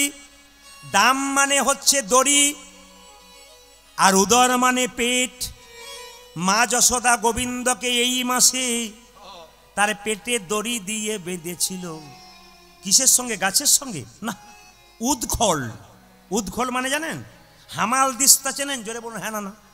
এইটুকু মতো হয় প্লাস্টিকের। অনেকে ভাবছে তাহলে প্রদীপ পালোর দিকে বোধহয় ওইরকমই হয় বোধ হয়। কিসের হয় মায়েরা হামাল দিস্তা? লোহার হয়। এই আগেকার যুগে মা যশোদার আমলে হামাল দিস্তা ছিল, এইদিকে তাকান কেমন, ওই পাথরের, বড় বড় পাথরের একেবারে। তো সেই পাথরের হামাল দিস্তা মানে ওই উদ্খলের সঙ্গে মা যশোদা গোবিন্দকে বেঁধেছিল দামোদর। বলছে গোবিন্দকে কি কখনো দড়ি দিয়ে বাঁধা যায়? গোবিন্দকে দড়ি দিয়ে বাঁধা যায় না, বাঁধা যায় না। এই জগতে যে জন গোবিন্দকে প্রেমের দড়ি দিয়ে বাঁধতে পারে, প্রেমের দড়ি দিয়ে বাঁধতে পারে, যে জন প্রেমের দড়ি দিয়ে গোবিন্দকে বাঁধতে পারে, গোবিন্দকে বাঁধতে প্রেমিক ভগবান তার কাছেই ধরা দেয়, বিনা প্রেম সে না মিলে নন্দলাল। নন্দলাল মায়েরা, প্রেম ছাড়া গোবিন্দকে পাওয়া যায় না। একটা একটা করে শুনবেন। শুধুমাত্র গোবিন্দকে যে মা যশোদা বেঁধেছিল তা নয়, রাধারানীও বেঁধেছিল। এই জন্য গোবিন্দের এক নাম ছিল রাধা দামোদর। বলে না রাধা দামোদর কেন বলুন তো? একটু মন দিয়ে শুনুন। রাধা দামোদর কেন বলা হয়? একদিন কৃষ্ণ রাধাকে বললো তুমি কি বলতে চাইছো? বলে তোমার সঙ্গে আমি দেখা করবো। বলে কোথায়? এই অমুক জায়গাতে। একটা জায়গায় রাধারানী দাঁড়িয়ে আছে, ঘন্টার পর ঘন্টা দাঁড়ালো কিন্তু কৃষ্ণ আসছে না। 2 ঘন্টা পর কৃষ্ণ এলো, রাধারানী মুখ ভার করে দাঁড়িয়ে আছে। যখন মুখ ভার করে দাঁড়িয়ে আছে, কৃষ্ণ বললো কি হলো, তোমার আসতে দেরি কেন? বলে মা যশোদা কিছু কাজ দিয়েছিল, দেরি হয়ে গেল। বলে তাহলে এক কাজ করো, তোমাকে শাস্তি পেতে হবে। কি? এই আমার কোমরের যে চেনটা রয়েছে না, মানে কোমরের কি ওটাকে বলে, কোমরের বিছানা কি বলেন, ওইটা দিয়ে গাছের সঙ্গে গোবিন্দকে বেঁধেছিল, তখন থেকে নাম হয়ে গেল রাধা দামোদর। এইবার লক্ষ্য করুন মায়েরা, মাস হচ্ছে 12টা, তার মধ্যে 3টে মাস খুব গুরুত্বপূর্ণ। একটা হচ্ছে মাঘ মাস, একটা হচ্ছে বৈশাখ মাস, আর একটা হচ্ছে কার্তিক মাস। মাঘ মাসে কি জন্য বিখ্যাত? স্নান। বৈশাখ মাসে কি জন্য বিখ্যাত? জলদান। জলদান দেখবেন তুলসী গাছের উপর একটা হাঁড়ি দিয়ে, মাটির হাঁড়ি দিয়ে জলের ধারা দেওয়া হয় না, এটা কিন্তু বৈশাখ মাস। আর বৈশাখ মাসে দেখবেন মায়েরা, কেউ যদি রাস্তা দিয়ে পেরিয়ে যায় পথিক, আপনাকে জল দান করতে হয়। বাড়িতে কেউ হলে একটু জিজ্ঞেস করতে হয়, একটু জল দিই। দেখবেন যারা মারোয়ারি হয় সারা বছর ব্যবসায় নিয়োজিত থাকে, কিন্তু বৈশাখ মাসে দেখবেন রাস্তাতে শরবত নিয়ে দাঁড়িয়ে থাকে, পথিক পেরিয়ে গেলে শরবত দেয়। ওরা বুঝতে পেরে গেছে যে বৈশাখ মাসের মাহাত্ম্যটা কি আছে। এই দুটো মাসের চাইতে সবচাইতে বড় দামি মাস হলো কার্তিক মাস। এই মাসটা হচ্ছে চৈত্র সেলের মতো, একটা কিনলে দুটো পাবেন। তার মানে কি, এই মাসে ধর্ম করলে যে কৃপা পাবেন ডবল পেয়ে যাবেন। এই যে একদিন কীর্তন শুনছেন, এই কীর্তনটা কৃপা কিন্তু ডবল পাবেন। একদিন কীর্তন শুনে যে লাভ, দুদিন কীর্তন শুনে যে লাভ, একদিন কীর্তন শুনে সেই লাভ হবে আজকের দিন নেই। মানে বিশেষ করে দামোদর মাসে যেখানে ভাগবত পাঠ হয়, আপনি বুঝুন না বুঝুন বসতে হবে। যেখানে কীর্তন হবে, আপনি বুঝুন না বুঝুন বসতে হবে। এই মাসে যে হরিকথা কৃষ্ণ কথা শুনতে পারে তার কিন্তু বিরাট লাভ হয়, দ্বিগুণ লাভ হয়ে যায়। আপনার বড় ভাগ্যবতী, ভাগ্যবান। আর এই গ্রামের যারা কমিটির কর্মকর্তা আছে, কীর্তন করাচ্ছেন, তারাও বড় ভাগ্যবান যে দামোদর মাসে কীর্তন গান করাচ্ছে।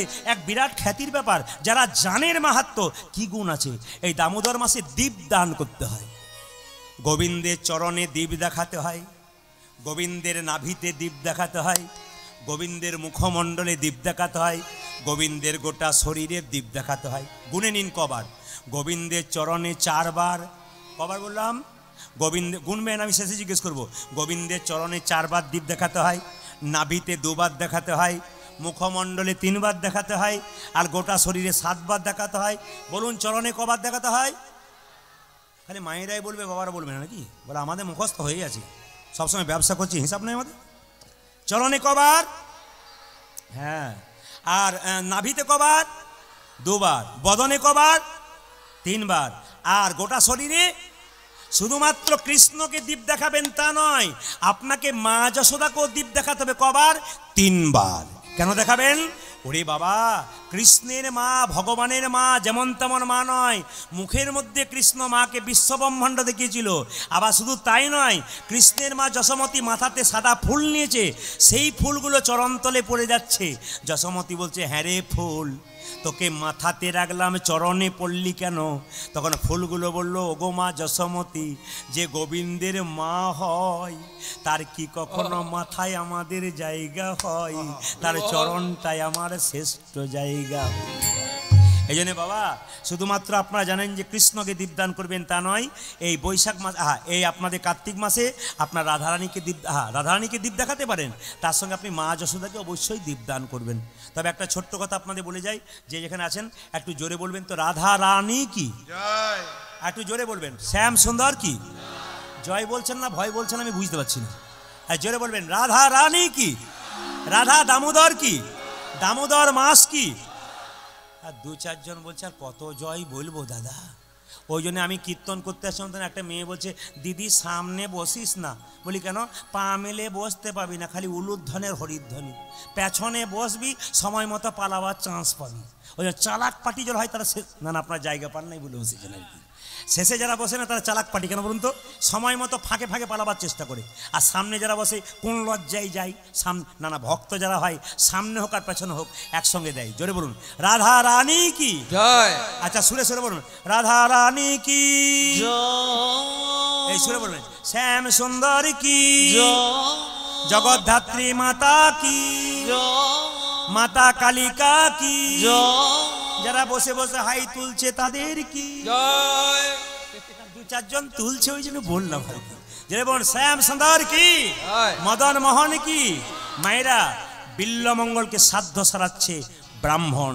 কি করছে দেখুন, বল বিল্ল, এ হাতে জল নে, সবাই একটু করজোরে বসুন, হাতে জল নে, বল নমো বিষ্ণু নমো বিষ্ণু নমো বিষ্ণু নমো বিষ্ণু নমো বিষ্ণু নমো বিষ্ণু নমো বিষ্ণু নমো বিষ্ণু নমো বিষ্ণু নমো বিষ্ণু নমো বিষ্ণু নমো বিষ্ণু নমো বিষ্ণু। মন যদি থাকে মন যদি থাকে কেয়া বনে কি করে হরিনাম। মন যদি তোমার অন্য জায়গায় থাকে হরিনামে ভাল লাগবে? এদিকে তাকান, ও নমা বিষ্ণু বলে যাচ্ছে আর ওর মন কিন্তু কোথায় বলুন তো? হ্যাঁ, এই যে আপনারা বুঝেছেন তার জন্য ধন্যবাদ। মন কোথায়? নমো বিষ্ণু, নমো বিষ্ণু, নমো বিষ্ণু, নমো বিষ্ণু। মায়েরা, ঈশ্বর পরম কৃষ্ণ সচ্চিদানন্দ বিগ্রহ অনাদিরাদি গোবিন্দ সর্বকারণে করণম। কাল থেকে কৃষ্ণ পুজো করলে হবে। গাছের গোড়াতে জল দিলে শাখা পোশাকা দেওয়া দরকার আছে? জোরে বলুন। গাছের গোড়াতে জল দিয়ে শাখা পোশাক দেখা দেওয়া দরকার আছে? দরকার আছে। তাই কাল থেকে কৃষ্ণ পুজো করবেন, কোনো দেবদেবীর পুজো করার দরকার নেই। জগদ্ধাত্রীও পুজো করবেন না, মা কালীও করবেন না, দুর্গাও করবেন না, আর সরস্বতীও। আপনারা বলবেন তাহলে কীর্তন শুনতে আসবো না। কিন্তু জেনে রাখুন, সব দেবদেবীকেই পুজো করবেন। কেন? ঠাকুর মশাই পেছনে বসে আছে। যে কোনো দেবতাকে পুজো করে, দেবীকে পুজো করে। কি বলে? শ্রী বিষ্ণু, শ্রী বিষ্ণু, শ্রী বিষ্ণু। যে কোনো দেবতাকে পুজো করো না কেন, ভগবান বিষ্ণুকে আগে আরাধনা করা হয়। লক্ষ্মী পুজো করবে তাও শ্রী বিষ্ণু, দুর্গা পুজো করবে তাও শ্রী বিষ্ণু, জগদ্ধাত্রী পুজো করবে তাও শ্রী বিষ্ণু। বল বল, নমো বিষ্ণু, নমো বিষ্ণু, নমো বিষ্ণু, নমো বিষ্ণু, নমো বিষ্ণু, নমো বিষ্ণু, নমো বিষ্ণু, নমো বিষ্ণু। এইদিকে এখানে জলটা নাই কেন? আসতে। করাগ্গে বসতে লক্ষ্মী, করমূলে তু সরস্বতী, করমধ্যে গোবিন্দম, প্রভাতে করদর্শনম। সবাই তাকান আমার দিকে। করাগ্গে বসতে লক্ষ্মী, এখানে মা লক্ষ্মী। করমূলে তু সরস্বতী, এখানে সরস্বতী। করমধ্যে গোবিন্দম, এখানে ভগবান কৃষ্ণ। সকালবেলায় যে কর দর্শন করে তার কৃষ্ণ দর্শন হয়। ঘুম থেকে উঠে কোনো দেবদেবী ছবি খুঁজে পাচ্ছেন না, আপনি কৃষ্ণকে দর্শন করবেন। কিভাবে পাচ্ছেন না? হাত থেকে দর্শন করুন, ওতেই লাভ হয়ে যাবে আপনার। করাগ্গে বসতে লক্ষ্মী, করমূলে তু সরস্বতী, করমধ্যে গোবিন্দম, প্রভাতে কর দর্শনম। শাস্ত্র বলেছে সকালবেলায় ঘুম থেকে উঠে চোখে দুবার আঙুল দিয়ে হরে কৃষ্ণ নাম করে তারপর নিজে হাত থেকে দেখুন, কৃষ্ণ দর্শন হয়ে যাবে। ও মায়েরা, যাদের জায়গা নেই, মন্দির করতে পারেন না, একেবারে জায়গা নেই, তারা বাড়ির ভেতরে মন্দির করতে পারবেন না। যেখানে আপনি শুয়ে থাকবেন সেখানে মন্দির করতে পারবেন না। অনেকে বলবেন টাকা নাই, পয়সা নাই, ঘর নাই, একটি রুম, ওখানে রান্না হয়, ওখানে ঠাকুর, ওখানে সবার ঘর। তাহলে কি করব? পণ্ডিত বিধান দিলেন, যার জায়গা নেই বাড়ির ভেতরে ঠাকুর রেখেছেন, আপনি যে বাড়িতে শুয়ে আছেন সেখানে ঠাকুর রাখবেন, কিন্তু যে সিংহাসনে ঠাকুর রাখবেন যখন শোবেন একটা পর্দা আড়াল করে দিতে হবে। কাকে? ভগবানকে। আপনার ঠাকুর রাখা যেতে পারে, কোনো অসুবিধা নেই। এবার যেই না বলছে বল নমো বিষ্ণু, নমো বিষ্ণু, নমো বিষ্ণু, নমো বিষ্ণু, নমো বিষ্ণু, নমো বিষ্ণু। আরে এই বারবার নমো বিষ্ণু করছে, তুই কি করছিস? বল নমো বিষ্ণু বল। ও বলি নমো বিষ্ণু, নমো বিষ্ণু, নমো বিষ্ণু, নমো বিষ্ণু, নমো বিষ্ণু। বিল্লমঙ্গল বলছে নমো চিন্তামণি, নমো চিন্তামণি, নমো চিন্তামণি, নমো চিন্তামণি, নমো চিন্তামণি। রইল তোর বাপের সাথে বেটা, ভগবানের নাম করছে বেটা, চিন্তার কথা বলছে। ব্রাহ্মণ ডেকে চলে গেল মা। আচ্ছা বলুন তো, উপবাস করলে শরীর ফিট থাকে না একটু ক্লান্ত ক্লান্ত ভাব থাকে? জোরে বলুন। এ আপনারা বলতে পারছেন না, কোনটা বলবো ঠিক পাচ্ছেন না। যখনই উপবাস করেন একটু ক্লান্ত ক্লান্ত ভাব থাকে, মনে হয় সারাদিন পর একবার শুয়ে পড়লেই বাঁচি। এই জন্যে আপনাদের কাছে একটা ছোট্ট কথা বলে রাখি। একজন আমাকে বলেছিল একটু বলে দেবেন ছোট করে বাবা, বলে কি একাদশীর মাহাত্ম্য একটু বলে দিই আপনাদের। একাদশীর মাহাত্ম্য সবাই শুনে রাখুন। একাদশীর দিনে অন্ন পাওয়া যাবে না। অনেকে বিধান দেয় একাদশীর দিনে আটা খাওয়া অসুবিধা নাই। যেদিন একাদশীর দিনে আটা খেলে ওটা একাদশী নয়, ওটা আটাদশী। এই জন্য আটাদশী হবে না, পঞ্চশস্য বন্ধ। একাদশীর দিনে পঞ্চশস্য বন্ধ। কি কি? চাল, গম, যব, ডাল, সরিষা। চাল থেকে যা জিনিস তৈরি খেতে পাবেন না, গম থেকে খেতে পাবেন না, জব থেকে যা তৈরি খেতে পাবেন না, সরিষার তেল মাখতে পাবেন না, সরিষার তেল খেতে পাবেন না। আপনি সাদা তেল খেতে পারেন, আপনি ঘি খেতে পারেন। উত্তম একাদশী কোনটা? নির্জলা একাদশী। কেউ যদি করতে পারে উত্তম একাদশী। মধ্যম একাদশী কোনটা? যদি আপনি না পারেন আপনি ফল খেতে পারেন, এটা মধ্যম একাদশী। আর 3 নম্বর একাদশী কোনটা? যদি ফল খেয়েও না থাকতে পারেন একটু দুধ খাবেন, দুধ খেয়েও যদি না থাকতে পারেন এক কাজ করবেন, একটা সবজি খাবেন। কি সবজি? কাঁচা কলা, পেঁপে, আর কি একটু কুমড়ো, একটু আলু, কিন্তু ওতে সন্দক লবণ দেবেন। আপনি এই লবণ দিতে পারবেন না। একাদশীর আগের দিনে আপনাকে ব্রাশ করে নিতে হবে। খুব ছোটো ছোটো করে তাড়াতাড়ি বলে দিচ্ছি। একাদশীর আগের দিনে আপনাকে ব্রাশ করতে হবে। কেন বলুন তো? না, একাদশীর আগের দিনে ব্রাশ করতে হয়, পরের দিন করতে নেই। কেন? ব্রাশ করতে করতে যে জিভ বা মাড়ি কেটে যায় আপনার একাদশী হয় না। একাদশীর দিনে সবজি কাটতে কাটতে আঙুল কেটে গেলে আপনার একাদশী হয় না। একাদশীর দিনে ওই বিছানায় শুতে পাবেন না, আপনাকে আলাদা বিছানায় পবিত্রভাবে শুতে হবে। মনটাকে পবিত্র রাখতে হবে। যেদিন যার নাম উপবাস করবেন তার চরণে মনটা থাকবে। জগদ্ধাত্রী মায়ের উপবাস যারা আজকে করেছিল তাদের মনটা কিন্তু জগদ্ধাত্রীর দিকে থাকা উচিত। কালীর উপবাস যারা যেদিন করেছিল কালীর দিকে থাকবে। দুর্গার উপবাস করবেন দুর্গার দিকে থাকবে। কৃষ্ণের একাদশী করবেন আপনাকে সেদিন ওই দিন কৃষ্ণের দিকে মনটা রাখতে হবে। সারাদিন হরে কৃষ্ণ নাম করবেন, কিছু মনে করবেন না। এক জায়গাতে কীর্তন করতে গেছে, একাদশীর দিন ছিল, বাবা একাদশী করেন, বলে হ্যাঁ করি। ওই তাহলে এক কাজ করেন, আমার বাড়িতে সেবাটা হবে। তখন আমি মনে মনে ভাবলাম যে তাহলে হোক, তাহলে কোনো অসুবিধা নেই। গিয়ে দেখছি 8 রকমের ফলের জুস, 7 রকমের ফল, 3-4 রকমের পায়েস, মানে দুধের পায়েস, তার সঙ্গে ফল মূল আরও আলু সবজি বিভিন্ন রকম করেছে। আমরা এত কি করে খাওয়া যায়? বলছে বেশি কিছু পারলাম না, এইটুকুই আজ পারলাম। আমি মনে মনে গোবিন্দ প্রত্যেক দিন এরকম একাদশী দিলে আমার কোনো অসুবিধাই নেই। এই একাদশীটার নাম কি? একাদশীর দিনে অল্প আহার, যত অল্প আহার করবেন তত আপনার লাভ। বারবার মুখ ঝুটা করতে নেই। একাদশীর দিনে বারবার মুখ ঝুটা করতে নেই, মানে মুখে এঁঠো করতে নেই, আপনার অপরাধ হয়। যত অল্প খাবেন, যদি বেশি খাবেন উত্তম একাদশী নয়, মধ্যম একাদশী নয়, ওটার নাম ধমাধম একাদশী হয়ে যাবে। ওই ধমাধম একাদশী করবেন না, উত্তম করবেন, মধ্যম করবেন, ধমাধম করবেন না। এবার একাদশীর পরে পারণ, যে অন্ন না খেয়ে আপনি একাদশী করছেন সেই অন্ন খেয়ে আপনাকে কিন্তু প্রসাদ মুখে দিয়ে আপনাকে একাদশী পালন করতে হবে। পালন একটা সময় থাকে, 9টা, 9:30, 10টা কিছু থাকে।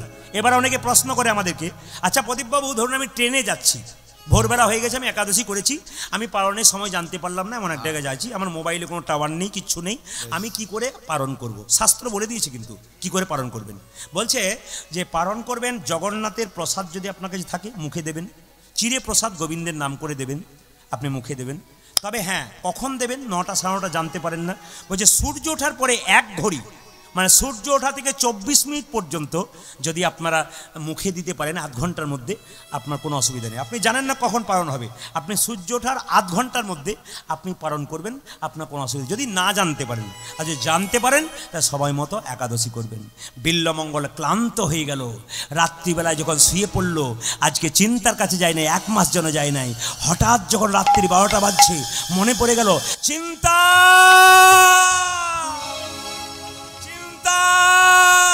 কি আকাশে প্রচন্ড ঝড়, বজ্রপাত, আমি যাব কি করে? চিন্তা চিন্তা। নদীর পাড়ে এসে দেখলো কৃষ্ণবেন্না নদীতে প্রচন্ড জল, ঝড়, বৃষ্টি, একুল ওকুল বান, নৌকা বাঁধা আছে, মাঝি নাই। মাঝি ভাই, মাঝি ভাই। হঠাৎ আকাশের অবস্থা দেখে পদকর্তা বলল, সঘনে ঘনা মেঘ বরিশানে, সঘনে ঘনা মেঘ বরিশানে, সঘনে ঘনা মেঘ বরিশানে, সঘনে ঘনা মেঘ বরিশানে, সঘনে ঘনা মেঘ বরিশানে। নদীতে একটা ঠিক আছে, এত বৃষ্টি, এত বজ্রপাত, তোমাকে আজকে দেখিয়ে দেবো, জগতের সবাই দেখবে। চিন্তা, আমি তোমাকে কত ভালোবাসি। নৌকা নাই তো কি হবে, দেহটাকে নৌকা করে জলে ঝাঁপ দেবো। বিল্লমঙ্গল দেহকে নৌকা করে জলে ঝাঁপ দিল চিন্তার নাম করতে করতে। আমি একটু আগে বললাম বিদ্যাসাগর তার মাকে দেখতে আসবে বলে দামোদর নদীতে ঝাঁপ দিয়েছিল, ভগবানের নাম করে ঝাঁপ দেয় না, অথই জলে মা মা করতে ঝাঁপ দিয়েছিল, নদী পার হয়ে গিয়েছিল। আজকে সে কি বলল? চিন্তার নাম করতে করতে ঝাঁপ দিল। পারে কর হে মায়েরা, আপনাদের উলুধ্বনিতে বিল্লমঙ্গল পার হতে পারে, অথই জল এপার থেকে ওপার যাচ্ছে, আপনার উলুধ্বনিতে বিল্লমঙ্গল ঝাঁপ দিল, পার হয়ে যাবে। পারে কর হে ও হে চিন্তামণি, আমায় পারে করো হে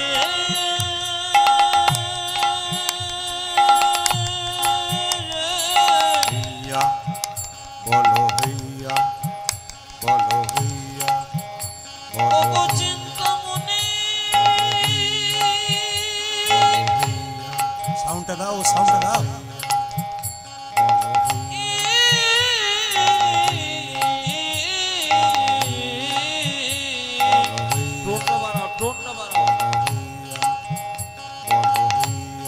আমায় পারে করো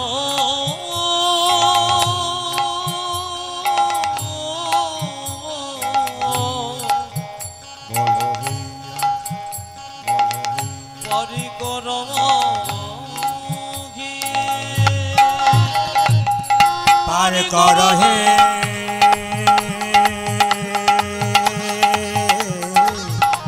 ওহে চিন্তামণি পার কর হে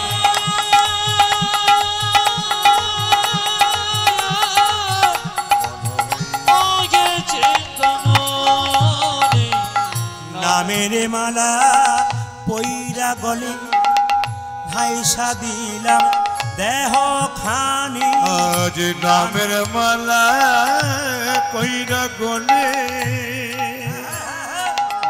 ভাইসা দিয়া দেব খানি নামের মালা পইরা গলে ভাইসা দিলাম দেহ খানি চিন্তামণি ধরি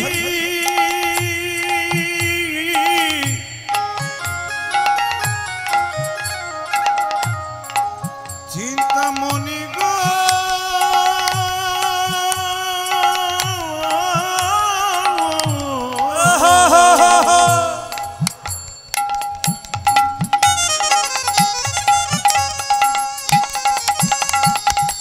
যোগী চিন্তা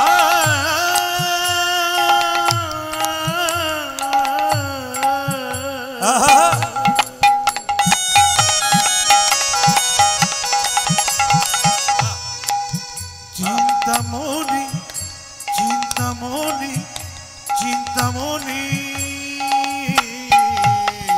আজ নামের মালা পইরা গলে ভাইসা দিলাম দেহ খানি নামের মালা পয়রা গলে ভাসাইলাম দেহ খানি পার কর হে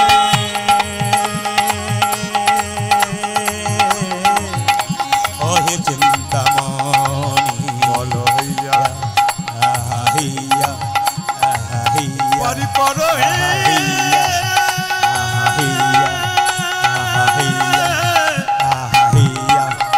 পারি করো হে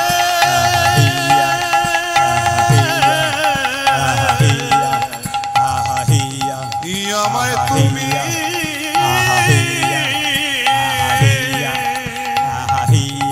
পার করো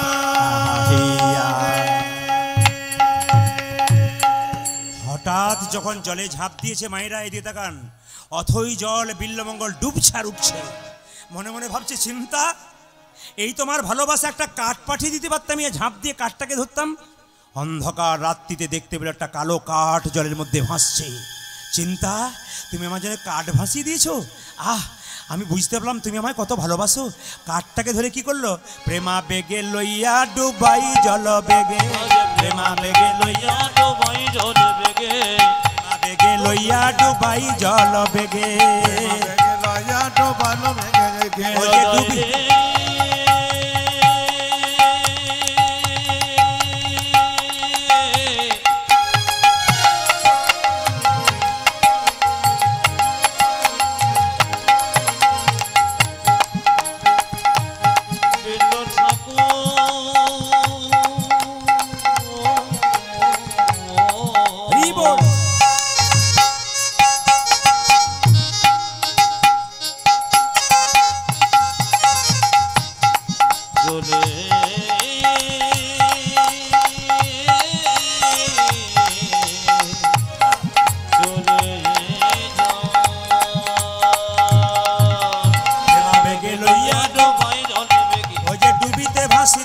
সব পাইল ডুবিতে ভাতিল একে সব পাইল ডুবিতে ভাসিতে একে সব পাইল আগে ডুবিতে বাঁচিতে একে সব পাইল হে ভেসে ভেসে চলেছে ভেসে ভেসে চলেছে ভেসে ভেসে চলেছে ভেসে ভেসে চলে চিন্তামণির প্রেমে পাগল হয়ে ভেসে ভেসে চলেছে চিন্তামণির প্রেমে পাগল হয়ে ভেসে ভেসে চলেছে চিন্তামণির প্রেমে পাগল হয়ে ভেসে ভেসে চলেছে চিন্তামণির প্রেমে পাগল হইয়া ভেসে ভেসে চলেছে ডুবিতে ভাসিতে একে সব পাইল আগে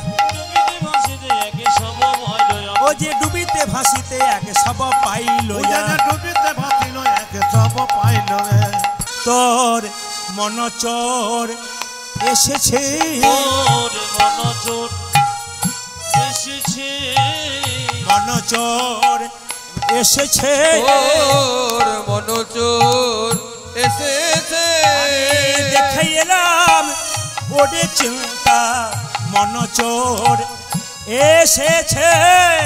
দেখিয়ে নয় ওরে চিন্তা মনোযোগ এসেছে। মায়েরা, কীর্তন করতে গেলে আমার গুরুদেব আমাকে শিখিয়েছিল নাটক যাত্রা করতে হবে।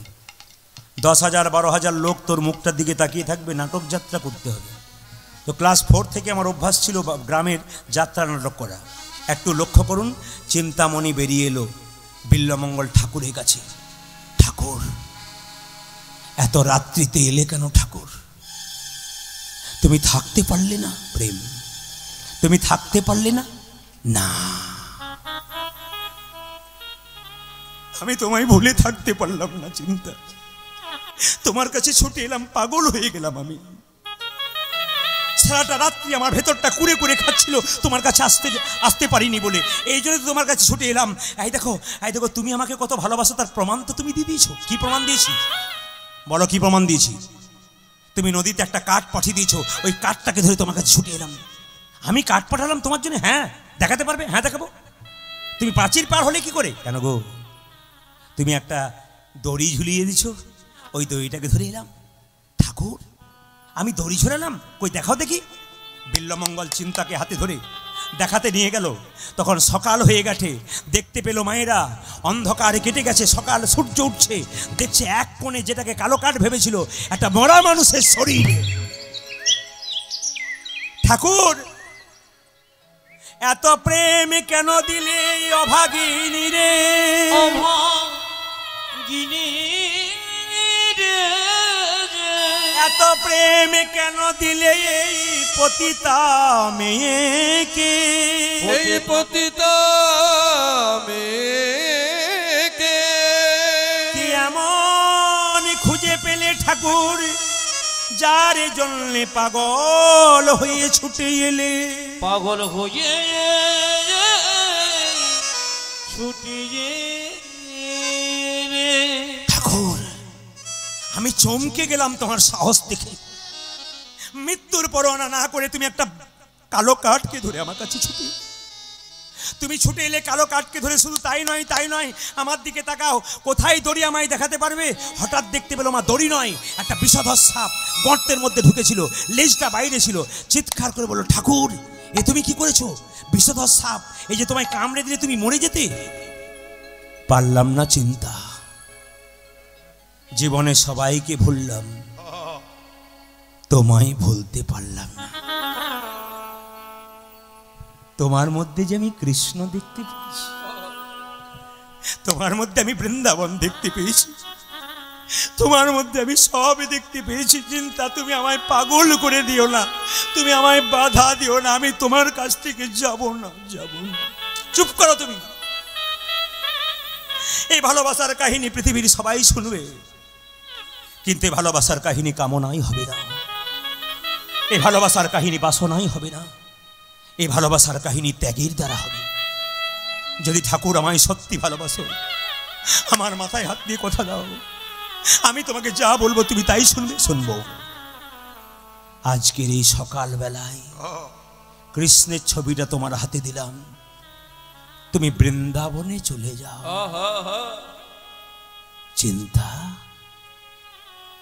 আমি যে বৃন্দাবনে যেতে পারবো না, আমি যে তোমায় ভুলে থাকতে পারবো না। না না না, আমায় ভুলে যেতে বলো না। আমি কৃষ্ণ দেখবো না, আমি বৃন্দাবন দেখবো না, আমি তোমার মধ্যে সব দেখতে পাই। তুমি আমার বৃন্দাবনেশ্বরী রাধারানী, তোমার হৃদয়ে দেখতে পাই, কৃষ্ণ দেখতে পাই। তুমি আমার সব ইহকাল পরকাল।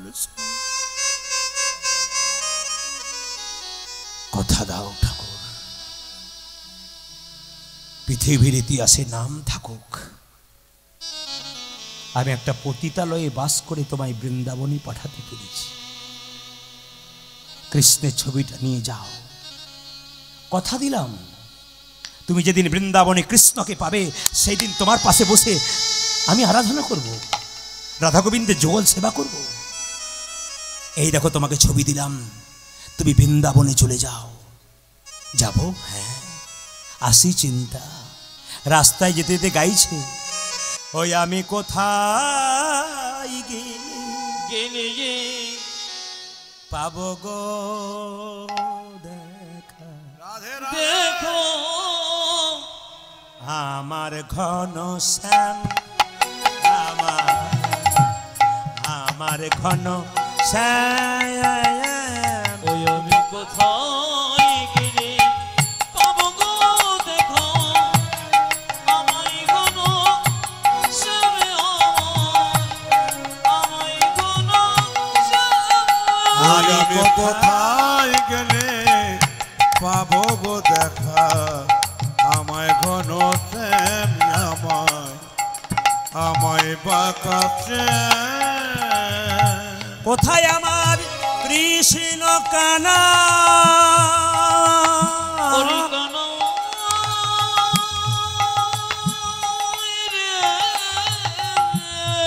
আহা!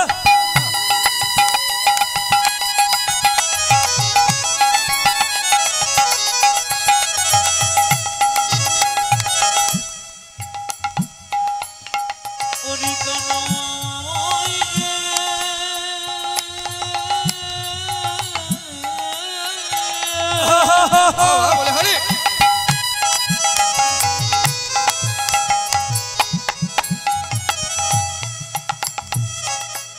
একবার দেখো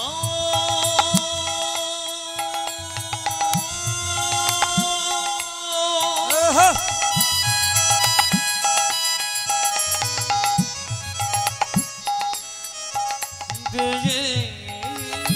কোনো চিন্তা নাই, 1 কোটিটা রেখে 1 কোটি টাকা রাখলাম, কোনো অসুবিধা নেই, আমি মরে গেলেও চিন্তা নেই, ছেলে বসে বসে খাবে।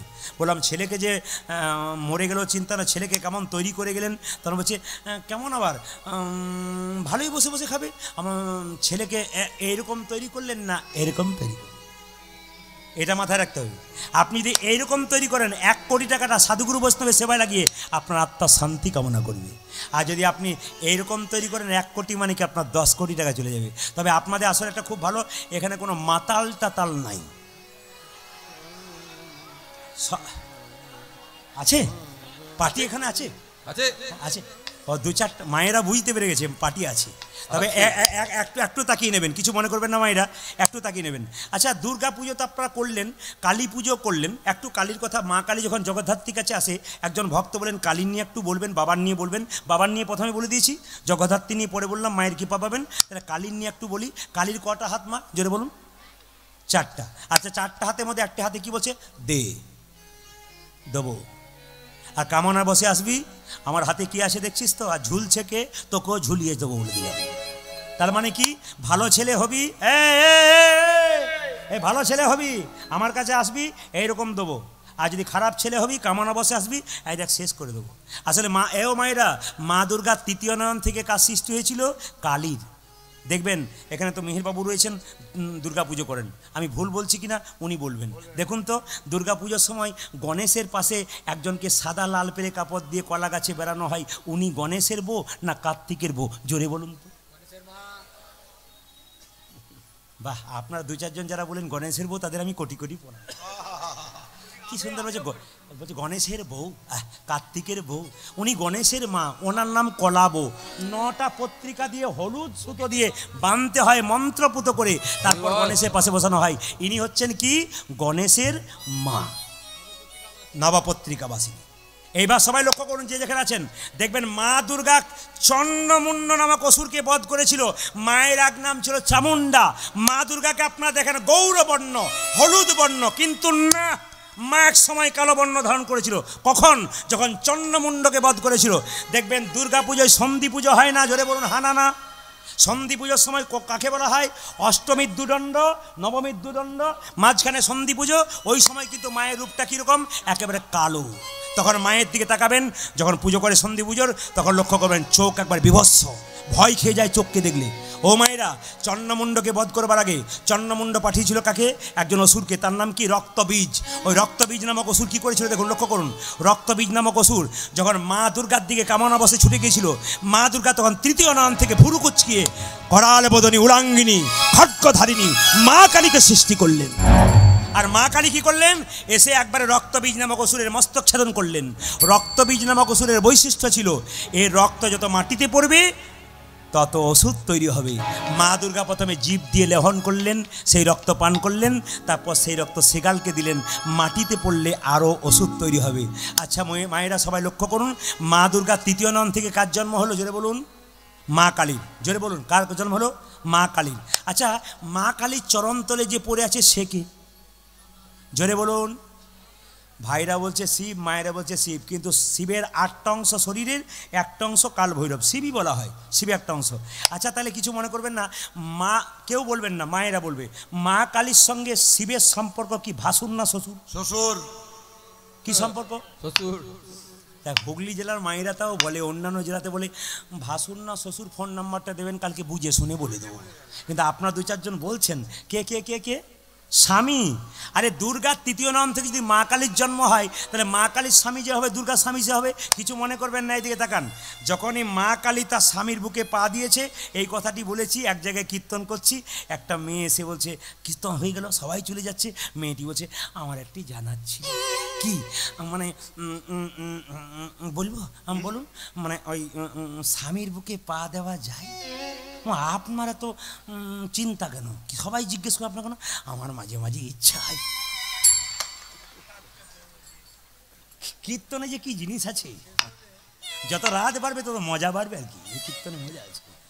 এই 10,000 12,000 মানুষ বসে আছে, এ যদি বেশি কিছু না স্টকে রাখা যায় তাহলে হবে না আর কি। তো সবাই লক্ষ্য করুন, জেনে বলছে আমারও মাঝে মাঝে ইচ্ছা হয়। বলে কেন ইচ্ছা হয়? এত তো মা কীর্তন শুনলো, ওদের ইচ্ছা হলো না? আপনার না, আমার মাঝে মাঝে ইচ্ছা হয়। কিসের ইচ্ছা? কানে কানে বলি। জানেন, মাঝে মাঝে মদ খেয়ে আমাকে মারধর করে, নিশ্চিত হয়ে লম্বা হয়ে পড়ে থাকে, আমার তখন মনে হয় পা কিন্তু দিতে পারি না। বলে কেন দিতে পারেন না? বলছে ওই যে জানতাম না, আজ জানলাম। দাদা দেওয়া যায়? বলে কোনো অসুবিধা নাই। বলে কাল থেকে দেবো, কোনো অসুবিধা নাই, কিন্তু একটা কাজ করতে হবে। কি? হার্টের ডাক্তারকে চেক করাবেন, হার্টের অবস্থাটি কেমন আছে। বলে দিলেনি, তাই গৌর হরিবল হয়ে যাবে। যেটা বলুন, রাধা রানী কি, শ্যাম সুন্দর কি, মদন মোহন কি। এই দেখুন, বিবেকানন্দ সম্মেলনে গিয়েছিল কোথায়? আমেরিকাতে। আর একজন দ্বিতীয় জন গিয়েছিল, ডক্টর মহানম্রত ব্রহ্মচারী। আমেরিকা একটা মেয়ে চিৎকার করে বলেছিল, এ ব্রহ্মচারী, নিজের ধর্ম নিয়ে খুব জাহির করছো, ভালো করে শোনো।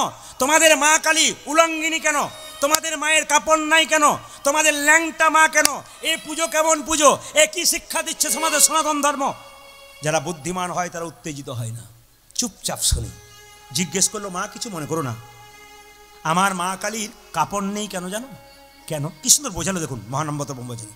কেন কাপড় নেই জানো? ওখানে টর্চ মারছেন কেন? কে? রাস্তাতে কেউ পেরোচ্ছে, অসুবিধা হচ্ছে, আপনার বসে যান। রাস্তা পরিপূর্ণ ফুল প্যাকটাপ হয়ে আছে। মাইকে শুনতে না পারলে সেটাও বলবেন। টর্চ যারা মারছেন, কমিটি যারা আছেন, যারা টর্চ মারছে তাদেরকে বলুন টর্চ নামাতে। হরে কৃষ্ণ। এইদিকে ডক্টর মহানম্রত ব্রহ্মচারী ওই বিদেশিনী মেয়েটাকে জিজ্ঞেস করলো, মা আমার মা কালী উলঙ্গ কেন জানো? কেন? আচ্ছা আচ্ছা, তোমার ছেলে আছে? হ্যাঁ। কত? এই যে কেমন ছেলে? বলে এইটুকু ছেলে। কত বয়স? 1 বছর। আমার একটা নিবেদন রইল, কীর্তন চলাকালীন খুব সামনে কেউ ফোনে জোরে কথা বলবেন না, আর খুব সামনে কেউ ইশারার দ্বারা কথা বলবেন। কেন? স্তব্ধ পরিবেশকে নষ্ট করা হয়, ইশারার দ্বারা কথা বলবেন, একবারে শব্দ নয়, কিন্তু আপনার কথাটা সবাই শুনতে পাবে। সবাই লক্ষ্য করুন। তোমার বাচ্চা আছে? বলে হ্যাঁ। আচ্ছা মা, তোমার মেয়েটা কেমন বোঝাচ্ছে দেখুন। তোমার মেয়ে তোমার বাচ্চাটাকে নিয়ে রাস্তা দিয়ে যাচ্ছ, হঠাৎ 4 জন গুন্ডা তোমার বাচ্চাটাকে কেড়ে নিতে এসেছে, তুমি কি করবে? বাচ্চাকে গুন্ডার হাতে দেবে? বুঝে না, দেবো না। আচ্ছা দেবে না, তাহলে তোমার বাচ্চাকে টেনে নিয়ে যাচ্ছে, সেই সময় তোমার যদি কাপড়টা খুলে যায়, তাহলে কাপড়টাকে পরবে না বাচ্চাটাকে নিয়ে চলে যাচ্ছে, বাচ্চাটাকে রক্ষা করবে?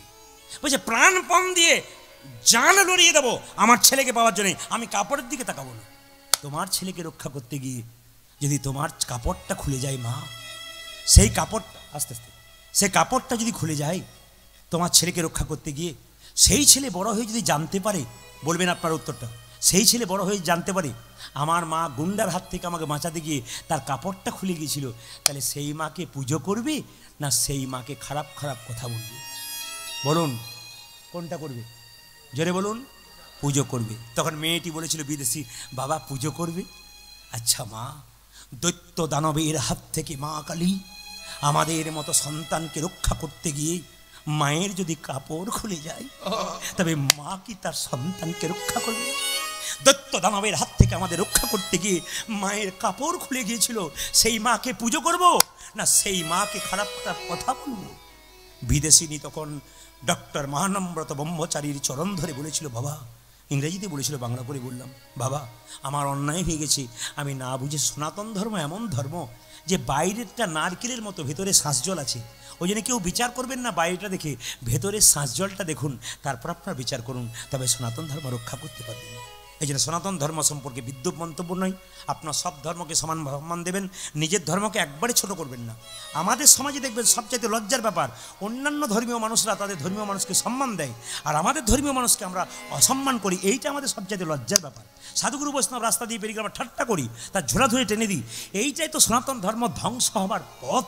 বৈষ্ণব যিনি আপনার দরজায় যাচ্ছে হরিনাম দিয়ে, তাকে আপনি লজ্জা লাগে না খারাপ খারাপ কথা বলতে? আপনি কোন জায়গায় পৌঁছাচ্ছেন, কাকে দেখাচ্ছেন আপনি রোজ? মাথা খারাপ, নিজের ধর্মকে আপনি নষ্ট করতে যাচ্ছেন। বিল্লমঙ্গল যাচ্ছে বৃন্দাবনে, সবাই মিলে হাত তুলে একসঙ্গে আমার সঙ্গে গান, হাত ওঠান, সবাই ওঠান, দাদা ভাইয়েরা সবাই ওঠান, একসঙ্গে গাইবেন কিন্তু কৃষ্ণ কেশব। আজকে মা জগদ্ধাত্রী দেখতে পাবে, মা অন্তর্যামী জগদ্ধাত্রী মন্দিরে আছে, কিন্তু মা আজকে প্যান্ডেলের মধ্যে বিরাজ করেছে, তিনি দেখতে পাচ্ছেন আমার কত সন্তান সন্ততি বসে আছে, আমার মন্দিরে আজকে হাত তুলছে। মায়ের আশীর্বাদ সবাই পাবেন যদি আপনারা আত্মসমর্পণ মায়ের কাছে করতে পারেন। তাই সবাই মিলে হাতগুলোকে তুলে একসঙ্গে ভক্তি ভরে, ঘরের কথা ভাববেন না, ছেলের কথা ভাববেন না, ভগবানের কথা ভাবুন। ভগবানকে দেখতে গেলে চরণ থেকে দেখতে হয় না বদন থেকে দেখতে হয়? জোরে বলুন। চরণ থেকে দেখতে হয়। বদনটা কালো বলে পছন্দ হয় না? না গো, চরণ না ধরলে বদন ধরা যায় না, যে দেখা যায় না। হাত তুলে কৃষ্ণ কেশব কেশব কৃষ্ণ মাধব মাধব শোধা মাখা এই নাম, হরি নাম মধ মাখা এই নাম। তালি দিয়ে আজ কৃষ্ণ কেশব কৃষ্ণ কেশব মাধব এই নাম, হরে নাম মধু মাখা এই না, একবার ডাঁটছে, একবারে এত জোরে দেবেন যেমন আপনার পাশের জন্য দিতে পারে। আমি কথাই বলি না যে লোহা যখন ঠান্ডা থাকে তখন শক্ত থাকে, কিন্তু গরম হয়ে গেলে নরম হয়ে যায়। এই জন্য আপনারা কিন্তু কেউ এমনভাবে শক্তভাবে দেবেন যেন বেঁকে যাবেন না। কৃষ্ণ কেশব, দেখতে পাচ্ছি, হাত তুলে, হাত তুলে একসঙ্গে, যত রাত্রি পারবে টেনশন নেই, হাত তুলে কৃষ্ণ কেশব কৃষ্ণ কেশব শোধা মাখা এই নাম, হরি নাম মধু মাখা এই নাম, নাম নাম। উলধ্বনি, উলধ্বনি, উলধ্বনি। কৃষ্ণ কেশব কৃষ্ণ কেশব সুধা মাখা এই নাম, হরি নাম মধু মাখা এই নাম। এই নাম জপ হলো আপনারি। এই হরি উলধ্বনি।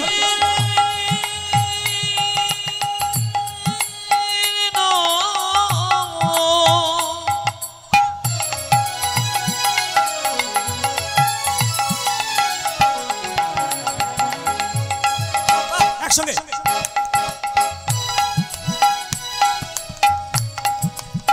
এই মধু মাখা নাম,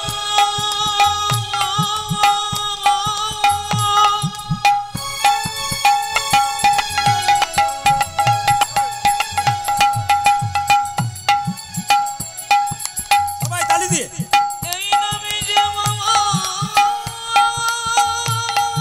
করে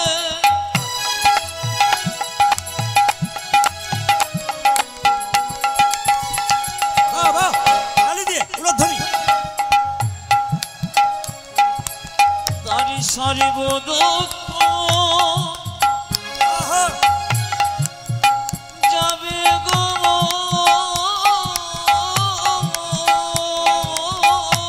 আহা। সবাই দাঁড়িয়ে যারা আছেন হাত তুলে দাঁড়িয়ে যারা আছেন,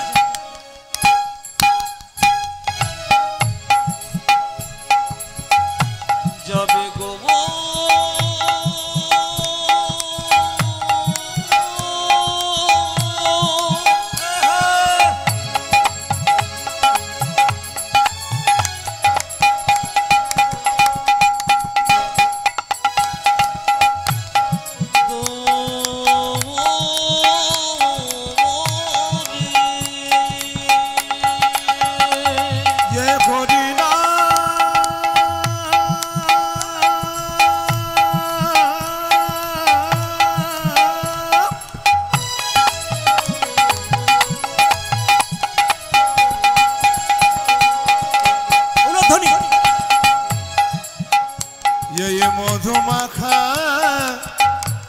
কৃষ্ণ না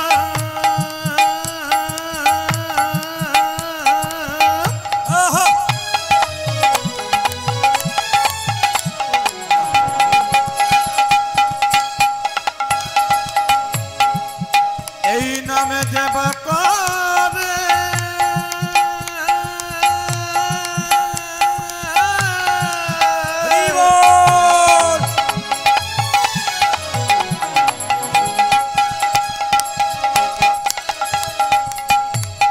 তার খুদা তৃষ্ণা যাবে গো দূরে এই মধুমাখানা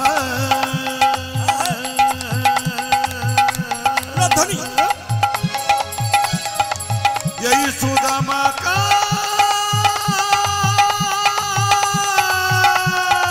হরি